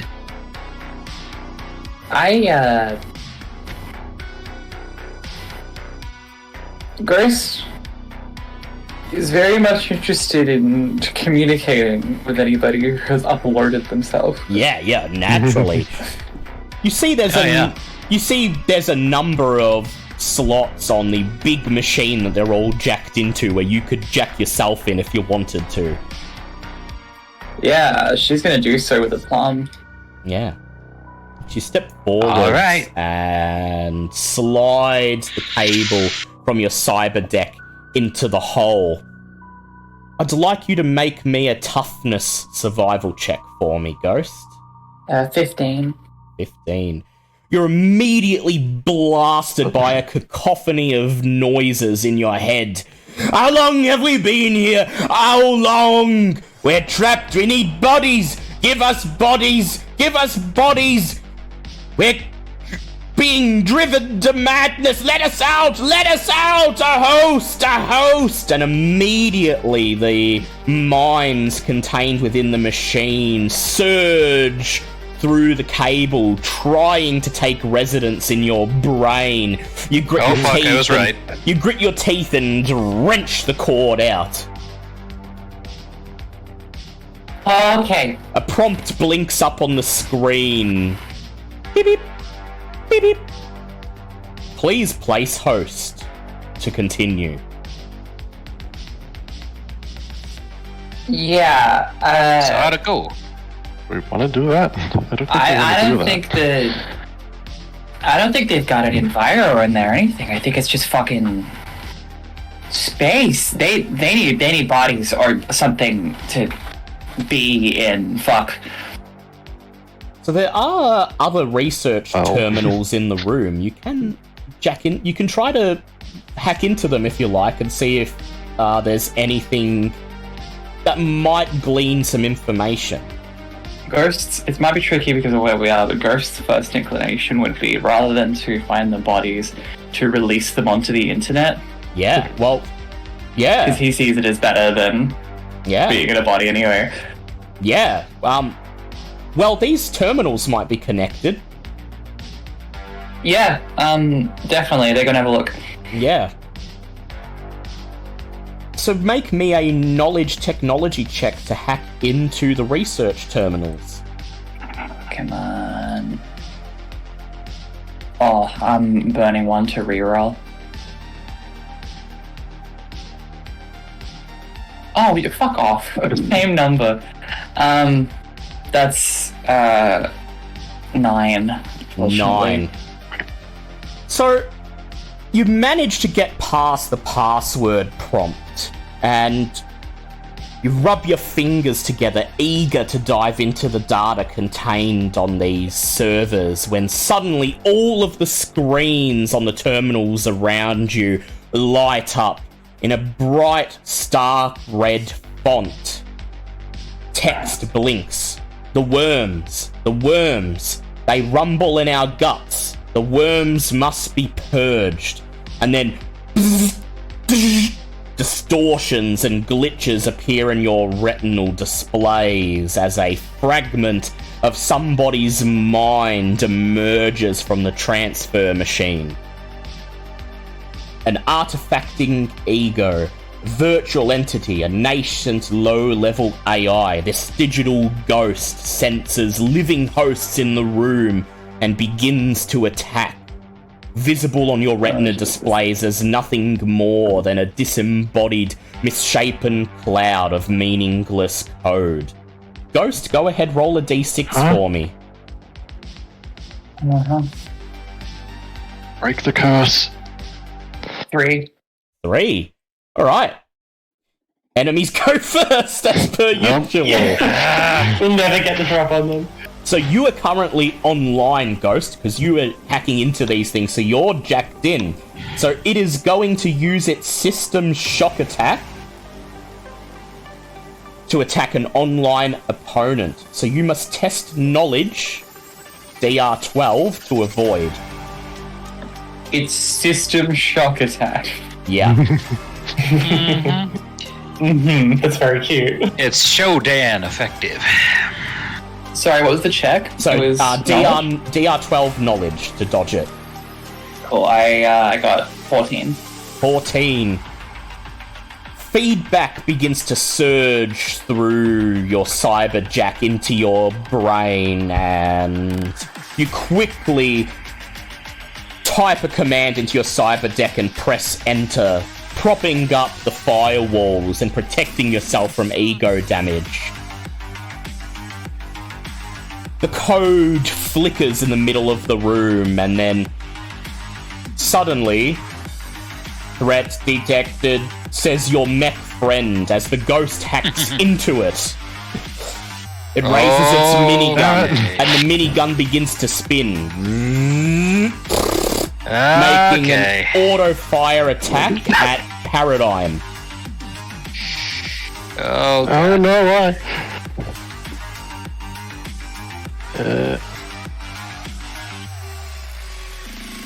Alright, I roll. No, it just increases the DR, doesn't it? Yeah.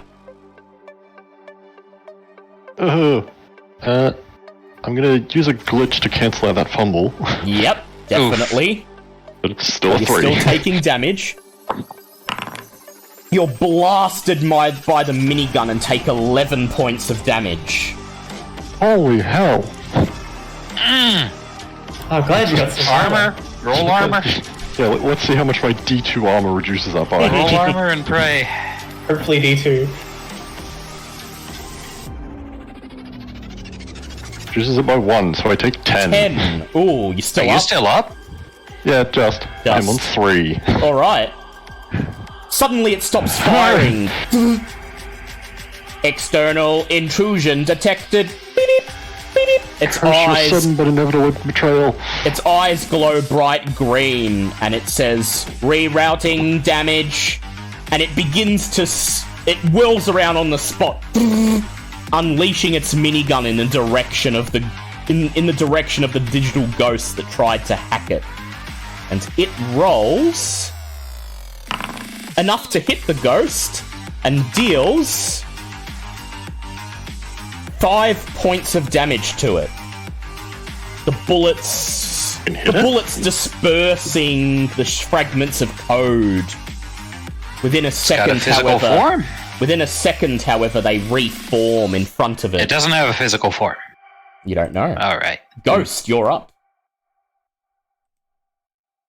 Okay.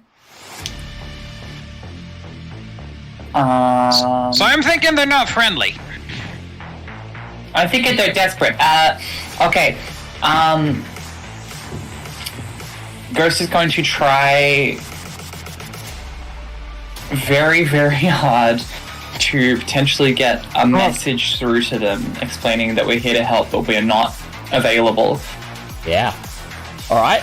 So I will ask you to make for me a presence persuade check. Sure. That's 16. 16. You kneel down behind one of the research terminals and type desperately, furiously into your cyber deck, sending messages to whatever consciousness is assaulting you. We're here to help. We will help you. We will free you from your torment. A barrage of messages in red text flash on the screens. Some of us wait. Some of us hold out. Free us. Save us. Some of us splinter away. Bad research, the Mindworms. The Mindworms bathed in the atomic glow. Destroy them, so we may be freed. Escape the corruption.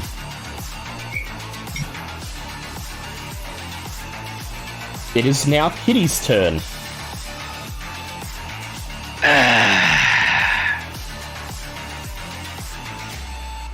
Well,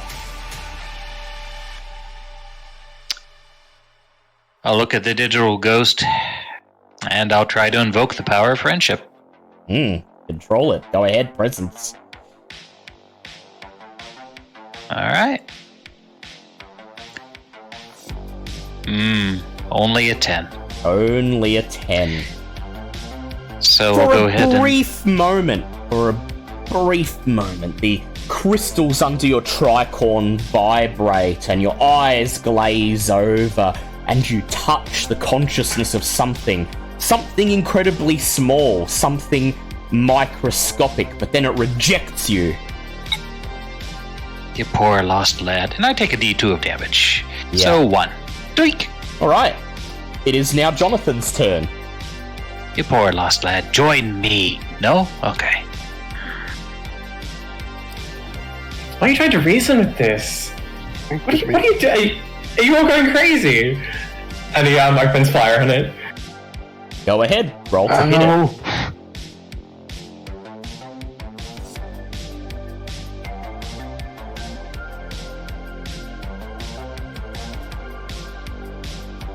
17. 17, that's a hit. Roll the damage.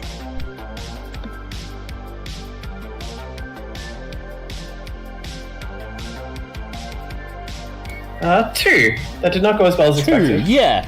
You fire your bullets into the massive code, and you notice fragments of it disintegrate, turning into green dust that sprinkles across the floor and fades away, but it quickly reforms. Paradigm, you're up. Ow. I'm going to... You got that injector of red juice. You do, yeah. Yeah, that's what I was thinking. I'm gonna... I'll let you use that as a bonus action if you like. Yeah, I'm never gonna- going full 50. going to use that red juice ejector I got, which will also free up some of my inventory. Yep. You grab the injector and slam it into your shoulder, and your heartbeat slows as it pumps through your body. I heal for 8. 8, yeah. And now what would you like to do? That's 3. Yeah, 3 plus 8 is 11, isn't it? Yep, sure is. Yes. Mm-hmm.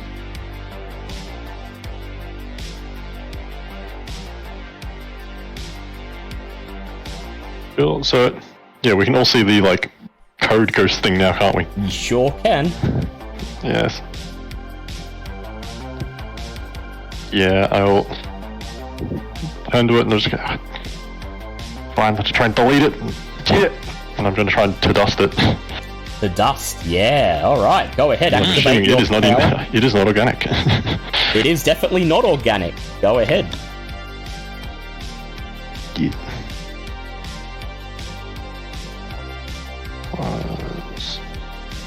Science. Yeah.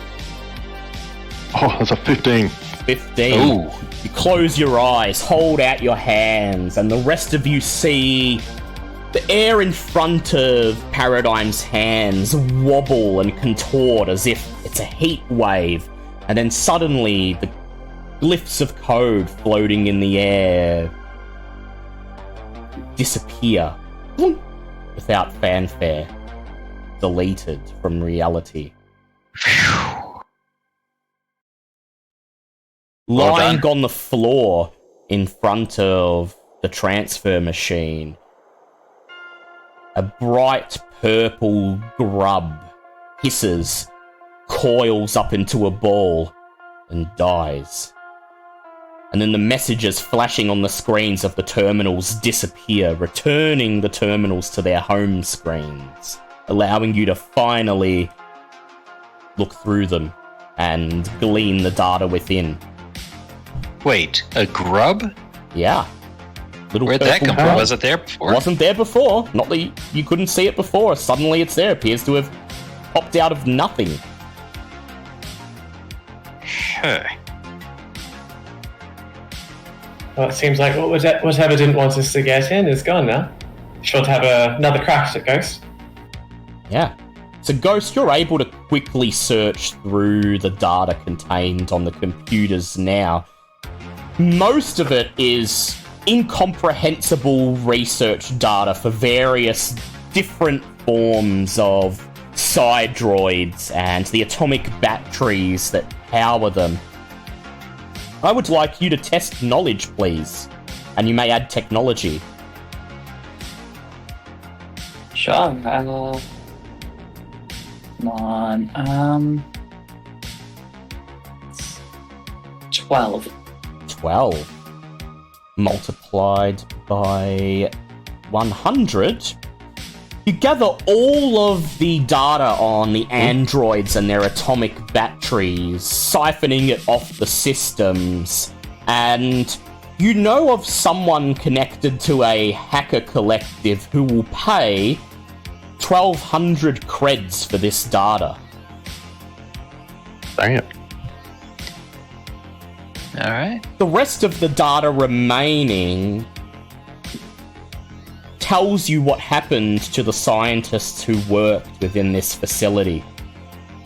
It appears they continued to work after the incident that created Ground Zero.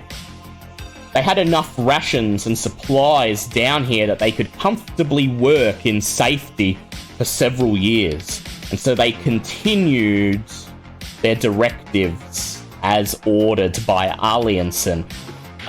However, they did not account for the nanoswarms. The nanoswarms that were introduced to the world as a result of the incident.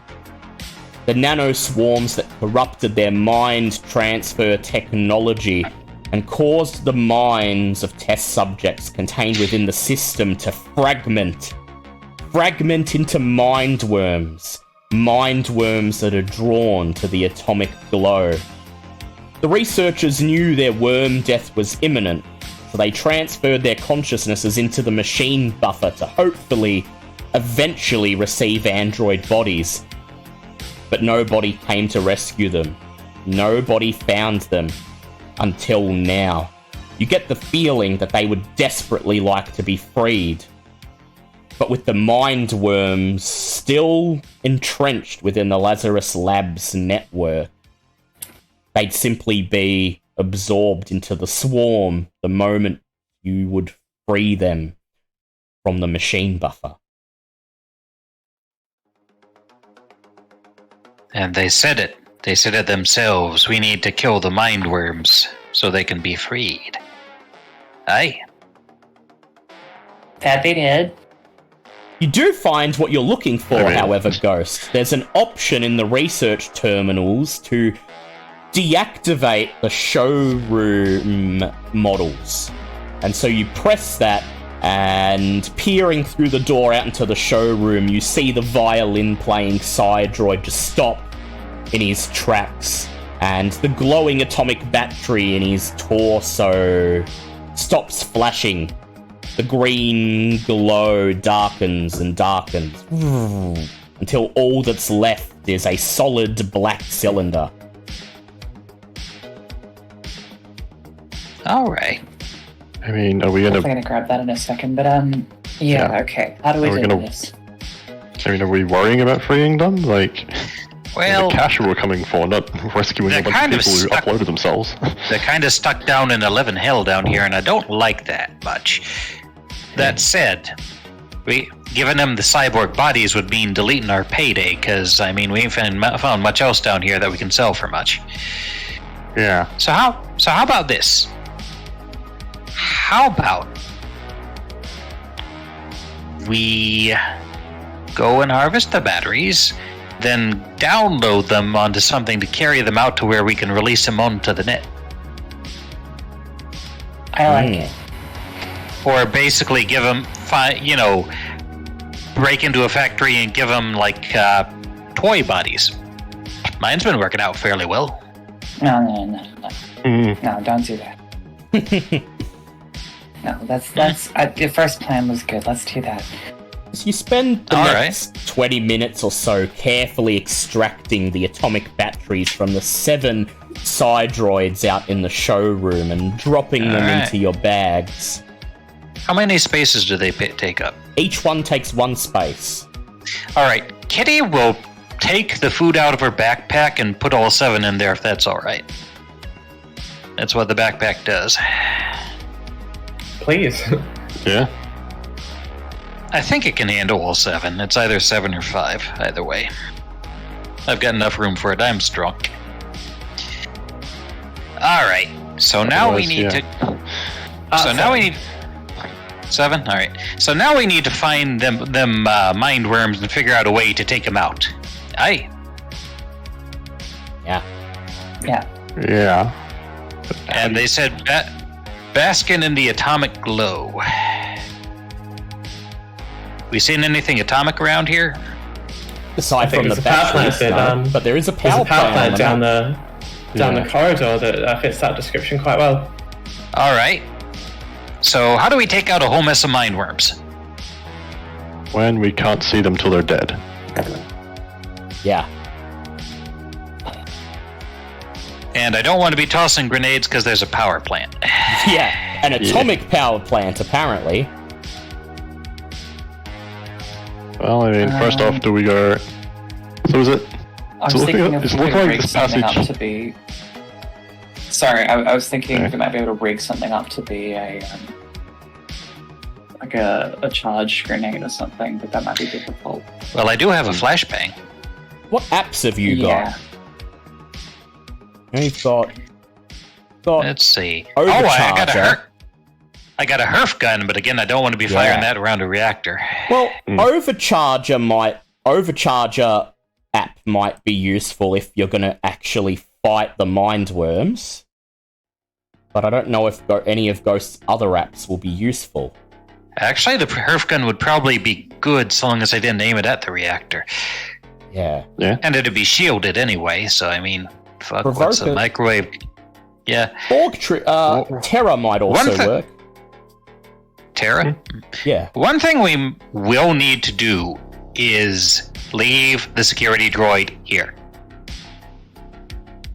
Yeah, that hurt. I don't want it turning on me again.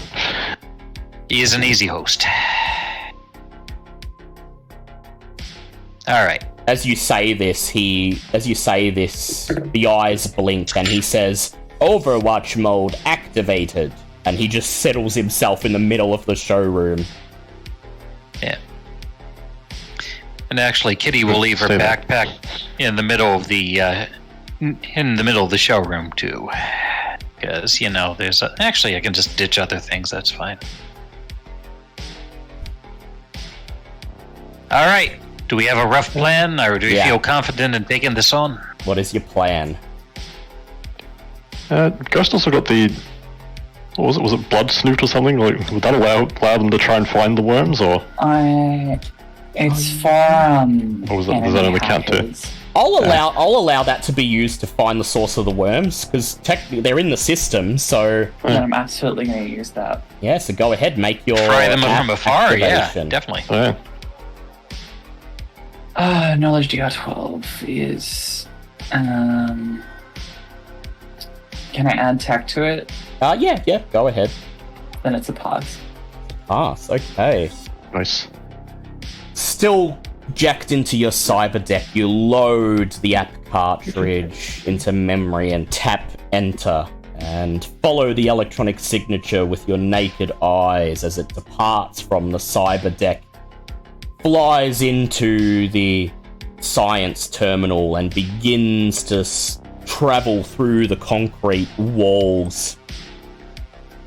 And so that is Blood Snoot, yeah. Beep, beep, beep, beep. Beep, beep, beep, beep. Your app latches onto some electronic signal deep within the power plant. Suddenly, there's a frenzy of electronic signatures that light up on your retina display, trying to fight off your app. Roll D4 for me.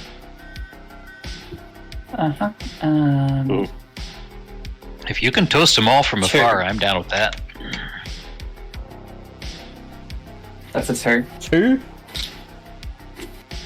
A couple of the electronic signatures disappear, but the majority of them remain, and the dots on your map are frenzying around like a nest of wasps that's had a stick thrown at the hive. The Mindworms, or whatever they are aware of your presence.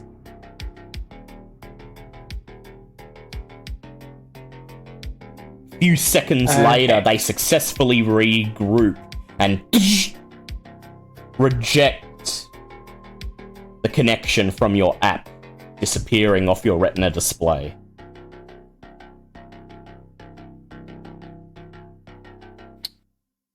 You might have weakened them a bit. So, what would you like to do, guys? Well, I don't suppose we could lure them out of the power plants and into somewhere a bit more advantageous for us. Well, they know you're out here somewhere, so they might. You're not sure. Ghost, can you plug in a false signal somewhere, and then when they come out with the swirly ghost things, we can, blop them with our tricks? The reception area has a working computer. You could do that. Yeah. Plug in there and lure them out into there. Sure. And then Kitty wouldn't know this. And then once they're out, what would you do? Just gun them down? Right, she wouldn't. Could we trap him in that reception computer somehow? You could. Ghost knows that he'd be able to do it, but it would be quite difficult. You'd have to erect protection around that one specific computer.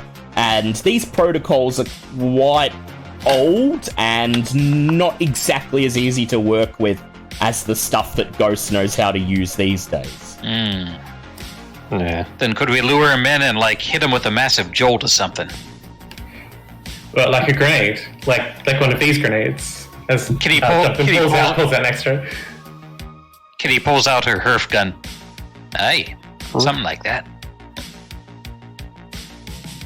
Fry's electronics, and these things are mostly electronics by the looks of it.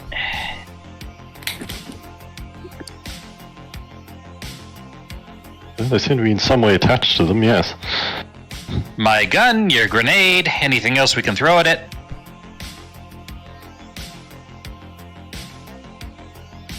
Yeah, That seems like the actually- least destructive approach for us. I mean, if they're literally on the network and you can get them on the computer, I can try to just delete them all at once. Yeah. Delete the computer, delete the node that they're currently on. Aye. Just All erase right. the computer. Erase them all Lure with it. Lure them there, and then we hit computer with grenade, Herf gun, and dust to dust, and hopefully one of them works. All right, cool. Let's do that. Alright. So, And we leave the robot in the showroom. yeah, where would you like to lure them to? Just here in the laboratory and try to delete the computer that they pop up on? That's the plan. Alright. Well, Reception, I think, because reception's, no great loss. Yeah. So you're going to start making your way Go to back to the reception? reception room. Yeah. So you agree on the plan. You turn and leave the laboratory, make your way across the showroom, and eventually arrive back in reception. The hologram of Ivy stands in front of the reception desk, and as you enter, she curtsies and says, "Thank you for visiting Lazarus Labs. Please deposit your guest passes in the receptacle." And then there's a whirring sound as a little slot pops open on the reception counter. "Thank you," she says again, smiling as she flickers and disappears.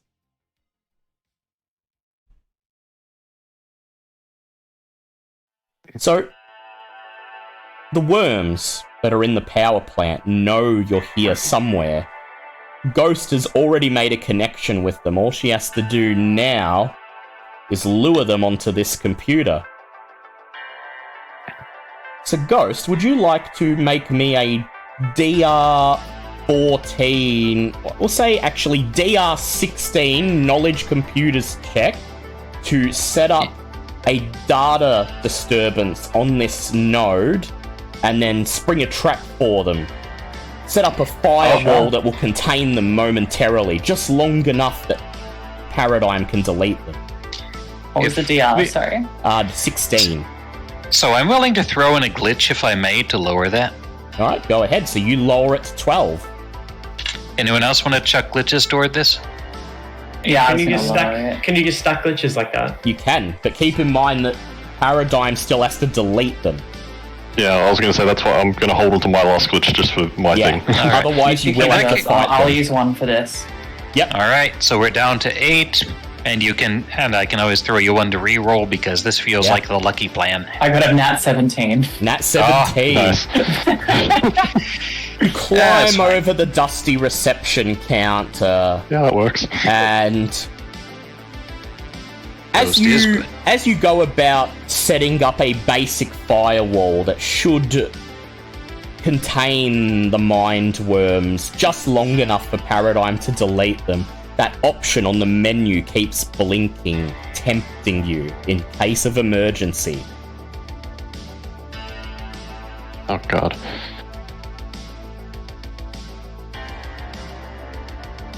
No, not tempted?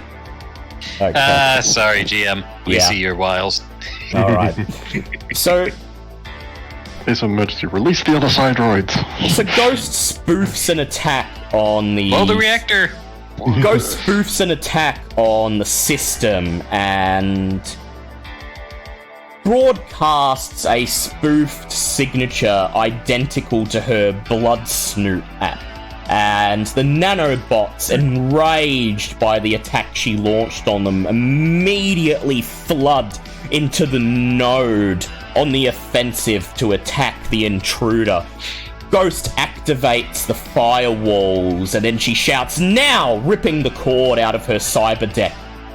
They're contained for a matter of seconds. The firewalls are old and feeble, and will only hold them for a brief moment. Paradigm, you're up. Yeah. Kitty takes your hand. I believe in you! And spins a glitch to lower your difficulty on this. To 8. Cool.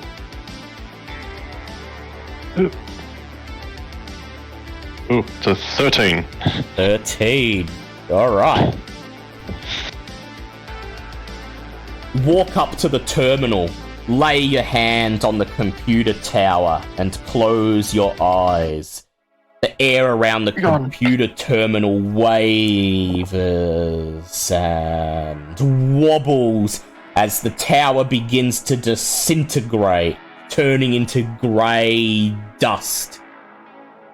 You step away. There's a grey cube of dust on the desk. It holds its form for just a second before it collapses. The terminal is destroyed, and the electronic signatures on Ghost's Retina display instantly disappear, save for one. The one that I rolled for that was able to escape the firewall just in time. Oh. The glitches and distortions appear in your Retina display as the misshapen bundle of code emerges from the pile of dust. First, nothing more than a green plume of smoke. So I'm imagining that a grenade and a Herf gun hit that simultaneously, because that was the plan. Yeah. So I will ask now, Jonathan, Yes. to make me a strength athletics check to throw the grenade in time, and I would like Kitty to make me a presence guns check to fire the Herf gun. Alright. That would be a 15 on my part. 15, and Jonathan? That's certainly an 11 for me, so it's failure. An I guess he 11. holds onto it. Yeah. You Fumbling prime, around trying to grab it. you prime the grenade, you reach for the grenade and go to prime it, but already the code is expanding, filling the room. "No!" shouts Kitty, stepping forwards, unleashing her Herf gun, blasting it. Kitty, go ahead and roll the damage for your Herf gun, please. 4 points, no armor. 4 points, no armor. If it's electronic in nature, which it It looks is like. electronic in nature. Raw blast of magnetism and electricity and microwave energy. The Herf gun's invisible wave of energy hits the undifferentiated code, deleting several of the glyphs outright, but it quickly reforms and launches its attack.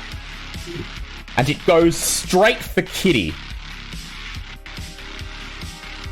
Beep.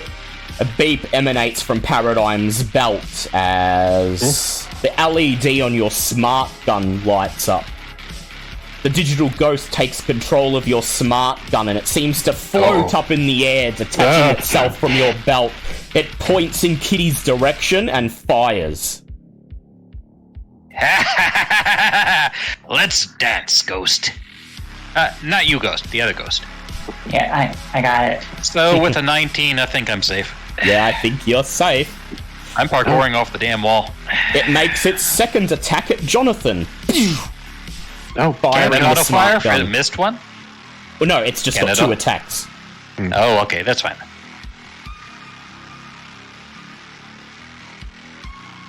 Uh, 22. 22. So he's right as well. He just killed that roll. Yeah, you duck as the bullets slam into the concrete wall behind you, and Jonathan, you are up.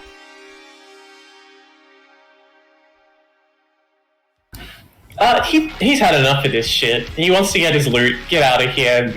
The sun was hot, they've marched for a day. It's grenade time. Keep agreeing with Jonathan on these things. Jesus.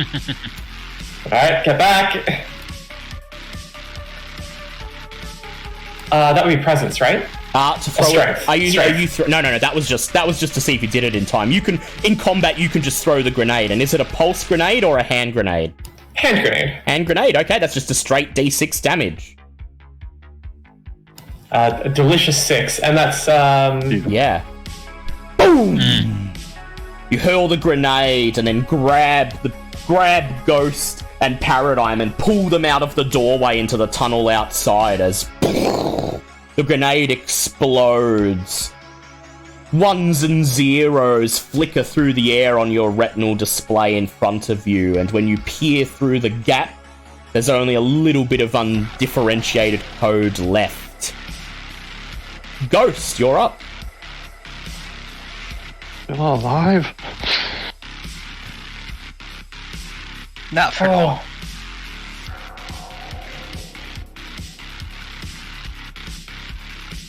What would Ghost like to do? Yeah, suggestions, folks, I'm tired. Sorry. Nah, you shoot can just it. try to Just shoot blood it. snoot it. Yeah, shoot it. Yeah, I'm gonna shoot it. Go ahead. Auto fire. Auto fire. Roll to hit it.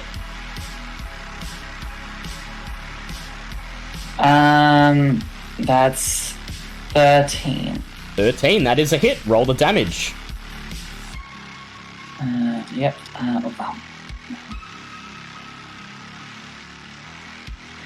5. Bang, bang, bang! Ghost blasts the code. The glyphs and letters scatter from the bullets. Ghost smiles as she cocks the gun and unleashes a second barrage. Roll to hit it again. Nat 20. Nat 20. Oh, yeah. Roll and double the damage. 4, so 8. Or 8. Anything you'd like to Finally, this is say? working for me. Anything you'd like to say as you destroy it? Oh, come on, man.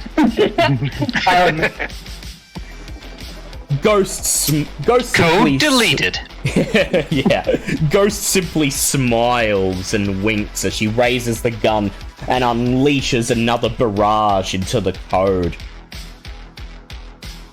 The code scatters and a bright green light fills the room, briefly blinding you for a fraction of a second. When it fades, the last of the code, the fractured ego, is gone. Instead, a mass of glowing purple worms float in midair, a faint violet glow emanating from them. The Geiger counters embedded into your enviro suits begin to wildly groan as the needle rapidly flips between acceptable and dangerous. A voice echoes in your minds. We are trapped, but the swarm must multiply. Take a seed of us with you, secure in a tiny shell. Then set us free in an energy sea. We can gift you powers. Powers! And we let you live on when all others must perish. Hold on, last bit there. Huh? They let you live on when all others must perish. Oh no. This world be not yours to conquer. Oh no. Kitty raises the Herf gun unless somebody stops her. No. Fuck, man. I mean, Yeah, this is very tempting to Ghost. shit. Powers sound cool, but not from worms. And Kitty drills him. Yeah. Kitty pulls down the trigger. You've got a lead-lined wall I can hide behind. The Herf gun vibrates as an unseen ray shoots through the air.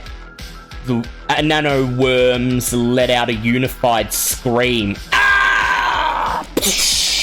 as as their purple bodies disintegrate and the glow disappears. You're not worthy of being rejected. friends, worms. And combat is over. Besides, Ghost, there be other ways to live forever without worms. And you got a whole bunch of captive folks who can tell you that once they're free on the net, yeah? Yeah, alright. The nano worms are destroyed. And with that, the system is no longer infested. For a brief moment, Ghost, a brief moment, immortality was in your grasp. You wouldn't have had to continue on with this existence, working for a pittance, saving and scrimping as you cobbled together a brain box out of cheap components bought on the street.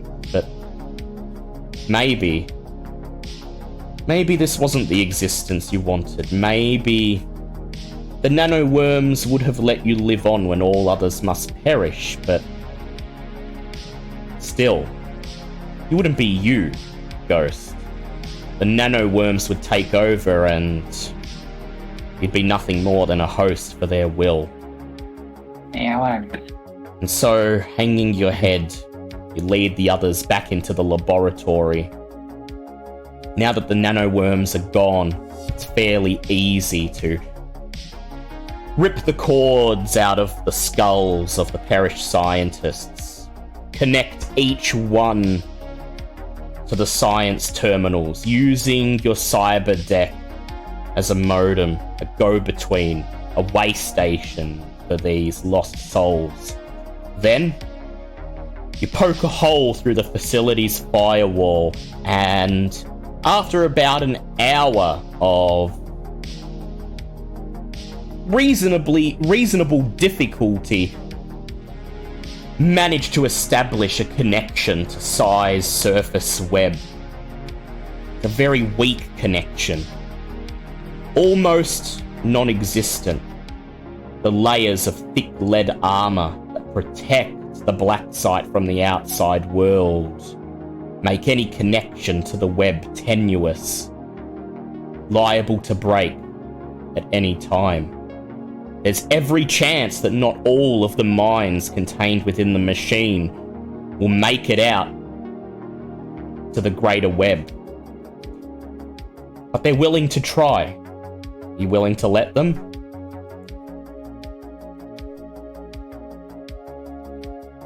Yeah, absolutely. You are willing to let them? Go ahead. Test knowledge technology for me. Tell me what you get. And Kitty will pat your arm. You're the best hacker I ever met, Ghost. And use a glitch to knock 4 off your result. Yeah, there you go. Your DC. Appreciated, but I got 15. 15. I'll add 4 okay. to that, make it a 19, which is good, because I was hoping to get them all out. I was going to ask for an 18, so the 19 puts it over. Lovely. Thank you very much. You smile as you look at the others and slot an unlabeled cartridge into your cyber deck. You amplify the connection as much as you can, using your blood snoot to anchor it to an electronic signal in a laundromat somewhere in the slums, forcing the hole open as large as it will go. You jam the cable into your neck, and as the cacophony of voices fills your head, you shout, "Now! Go now!" And they do. You watch as their electronic signatures surge down the cord, are briefly registered on your cyber deck, approaching the connection like sperm swimming furiously down the Perth Canal as the connection... There's an image. As the connection grows smaller and smaller and smaller, begins to flicker as it starts to disconnect, and boop, the connection is gone. And all of them made it. They're out there now, free in the web. They don't have bodies. But at the very least, they're not trapped in nothingness, not driven to madness by being stuck forever in the machine buffer waiting for someone to find them and rescue them from their torment. A message pops up on your retinal display. Beep, beep, beep, beep, beep. Much appreciated. We'll look out for you. You've got friends on the web. Winky face. And when you join us, we'll welcome you with open arms. Okay. Yeah. sounds good. While you have the connection active, do you upload the data you found and just send it off to Vera Coilings? Get your 1200 creds. Yeah, I can't be bothered haggling. Yeah. Sure. Just before you close the It's connection. been a long day. Just before you close the connection, you package all of the atomic battery and research data into a single neat collection and send it on its way to Vera Coilings. A few seconds later, the number appears on your retina display. 1200 creds. Begins to count down into your account as Vera's face pops up on the screen and she winks. Ah, yeah. Atomic batteries and androids. Oh, I know some people who will find this very, very useful. She smiles and winks as she flickers away. About an hour later, you step through the back entrance of the dilapidated electronics store. Tide Pod and TikTok and a slender, shorter mutant who must be the female Wi-Fi are standing there waiting. And as they see you step through the door, they salute you. Tide Pod raises a hand. The heroes of Mastercard return from Alliansen's underworld. And we feel that the trapped spirits that linger there have moved on. Aye, it is true. Tormented no this more. place. Tormented no more, and our sacred terminals no longer haunted. We declare you heroes of Mastercard and friends of the consumers. Yeah, that's nice. Wi-Fi steps forwards, and in her right hand, she holds what looks like a silver briefcase. It's embossed with the Alliansen logo. A gift from us consumers. A sacred treasure from times past, says Tide Pod as Wi-Fi lays a silver case at your feet. Your kindness warms me, Crystal Heart. Hey, The gift of life from Mastercard, she says, running her hand once more over the logo. The Mastercard's gift of life for those who are his earthly embodiment. All hail those with the A+ credit rating! And she prostrates herself at your feet in worship. Ah. While she's doing that, I'll pop the case open. What's in here? You pop the case open, and here is what you find. I'd like you to go ahead and roll a d6 for me, please. Rusty Shiv. fucking Shiv. Why would you keep this to us?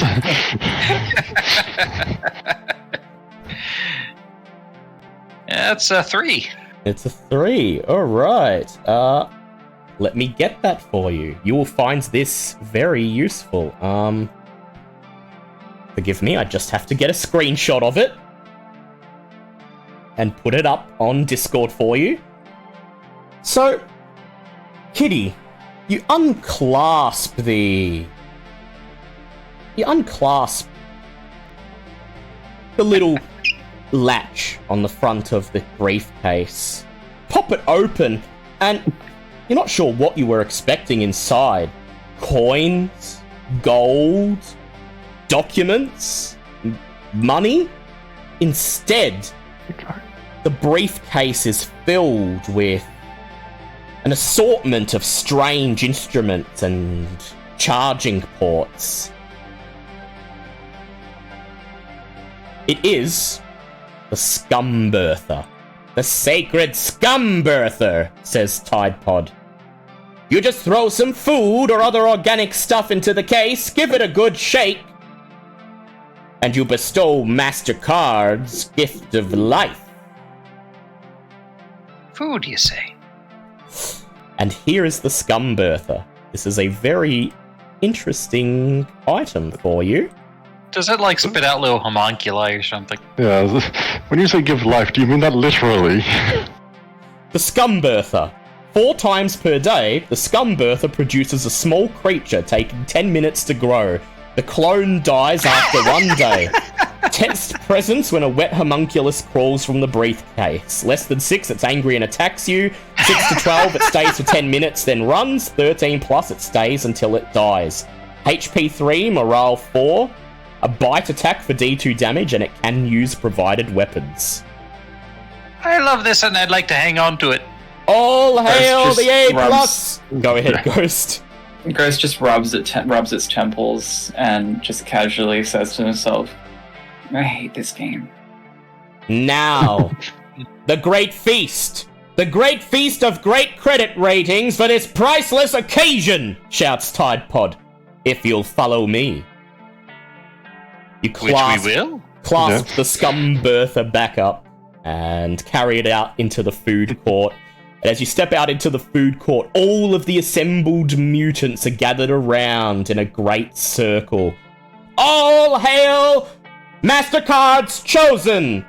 The ones with the A+ credit rating! Shouts Tidepod, and all of the consumers echo in unison. All hail the A+ credit rating.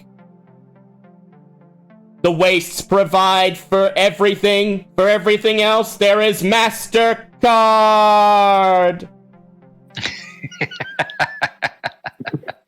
And then they disperse, showing you your hero's feast. A collection of shining, glowing blue and green mushrooms, along with an assortment of rats. Rat stew, rat kebabs, roasted rat, Oh, this is rat lovely. pie, rats, and more rats mashed together. Doesn't seem to bother Rat them King? though. Yeah, they've got some rat kings going here. Hey! A plate Yeah. right in the middle. King. A plate, silver platter right in the middle of one of the tables has something like 20 rats all joined together at the tail. The Rat King of Honor! Shouts one of the consumers. For the guests King of cake. honor, the great feast! And then they let out one more cheer and dig in. Gnashing lifting up their masks and revealing rubbery faces, tiny black beetle-like eyes, and misshapen mouths lined with sharp, pointed teeth. And they dig in, gnashing their teeth, tearing flesh from bones, grinding sinew in their maws, not even noticing your hesitation. Oh, I'm eating it. Eating. Yeah. Totally Yeah. taking off my suit to eat. So totally opening my suit to eat it. Yeah. Yep. Just for a second, just enough. Luckily, the inside of the mall is insulated from the outside radiation, so you only get a little bit sick. But you've made friends of the consumers and claimed If it the works. treasure of Ground Zero. It works on the Scumberther. You eat. I am told. You eat. I'm hanging on to that scum birther. You eat and rest. Rest like kings. And tomorrow, TikTok and Wi-Fi guide you across the wastes, back to the land of bright lights and giants. Do you throw Works a piece for of? me. Do you throw a piece of rat into the scum birther? Yeah, it can eat too. I want to Yeah. test it out. You throw a piece of rat into the scum birther, and the instruments Homunculus. light up. LEDs glow, and the whole suitcase begins to vibrate and whir. And then you return to your meal, and about 10 seconds later, a tiny nude humanoid figure with a face very, very similar to that of the consumers climbs up onto the table, stands next to you, and gives you a little salute. Priceless, he says. A+ credit rating. Sure is. I give it a paper pirate hat. Welcome to the crew. That concludes the session. But before I stop the recording, I'm going to Amazing ask... and disgusting. Yeah. Before I know, right? Before I end the recording, I'm going to ask Paradox to roll a d6 for me. For God's sake. What? Who's leaving all these shivs around? It's me. I'm just messing with you. Oh, it's a 6 this time. It's a Uh-oh. 6. Hope you like nether cows. That's a lot of shivs. As you chow, James. chow down on this surprisingly edible feast, your retinal implants re-establish their connections to the net. I'd like you to go ahead and roll another d6 for me, and I will also roll one. Okay. Uh-oh. Ooh, finally happened. All the ads that have been just building up in the system while we haven't been connected. Play it once. Hmm. It's a 4. A 4. Ooh. Instantly, your retinal displays are flooded with a stream of ads, news, and propaganda. This wretched world's continuous ruin is fully covered by corp-owned news teams twisting truth into fear-mongering ad campaigns. And every once in a while, actual terrible truths emerge from the cacophony of lies. The first miserable headline manifests. Disconnect after reading! A novel interface worm spreads on all public RCD networks. It attacks the memory center of both the biological brain and the digital storage of any linked device. Several infected are sent into murderous rages shortly after the infection. For the next month, until the worm can be purged, all public networks are to be shut down. And it occurs to Kitty that maybe when we released those guys onto the net, he really didn't have any way of telling whether or not some worms got out too. Yeah. Exactly. Oh no. So, for the next job, with public networks down, ghosts, hacking, and app rolls will be done at plus 3 DR. DR 15. Oof. That concludes Ouchie. this session. You do not level up, but you've got a lot of money. 7,000 creds plus 1,200 that Ghost got from the data, which Ghost can keep for herself or divide up. And it is Not up mine. to all yours. It is up, so 7,000 divided by 4 would be. Let me see. Throw in 400 credits for the electronics parts we found. Those are getting Yes, sold, yeah, too. that's right. the various electronics. 7,400 divided by 4. 1850. 1850 creds each. It's up to you. This was your job, so it's up to you how much you want to put towards your debt and how much you want to keep in your pocket. Either Was way, was that electronics counting the ones I have as well? Or? yeah, that's counting that too. Either way, after you've hocked them on the streets, this is how much you get. A week or two from now, Vera Coilings will get in touch for the job you promised to do for her. So I would like you all to also remove from your credit totals enough rent until then, which would be, let me see. That was 1850 split, wasn't it? Yep, 1850 split, Yeah, cool. and you will be paying 100 creds worth of rent until next session. So, Okay. Paradigm. You made it once more into Ground Zero, faced your fears. This time, got out with only another infestation, but Yeah. could have been so much worse. And the We are side... now the heroes of Mastercard. Yeah, now the heroes of Mastercard. So, hey, you punks acted on your own initiative for once, followed a treasure map, and had a good payday. Well, don't get too attached to it, punks, because it's back to the grind next session. Vera Coilings has got a job for you. And when she contacts you, you're gonna have to get your hands dirty. When we return next session for assassination. Catch ya, punks.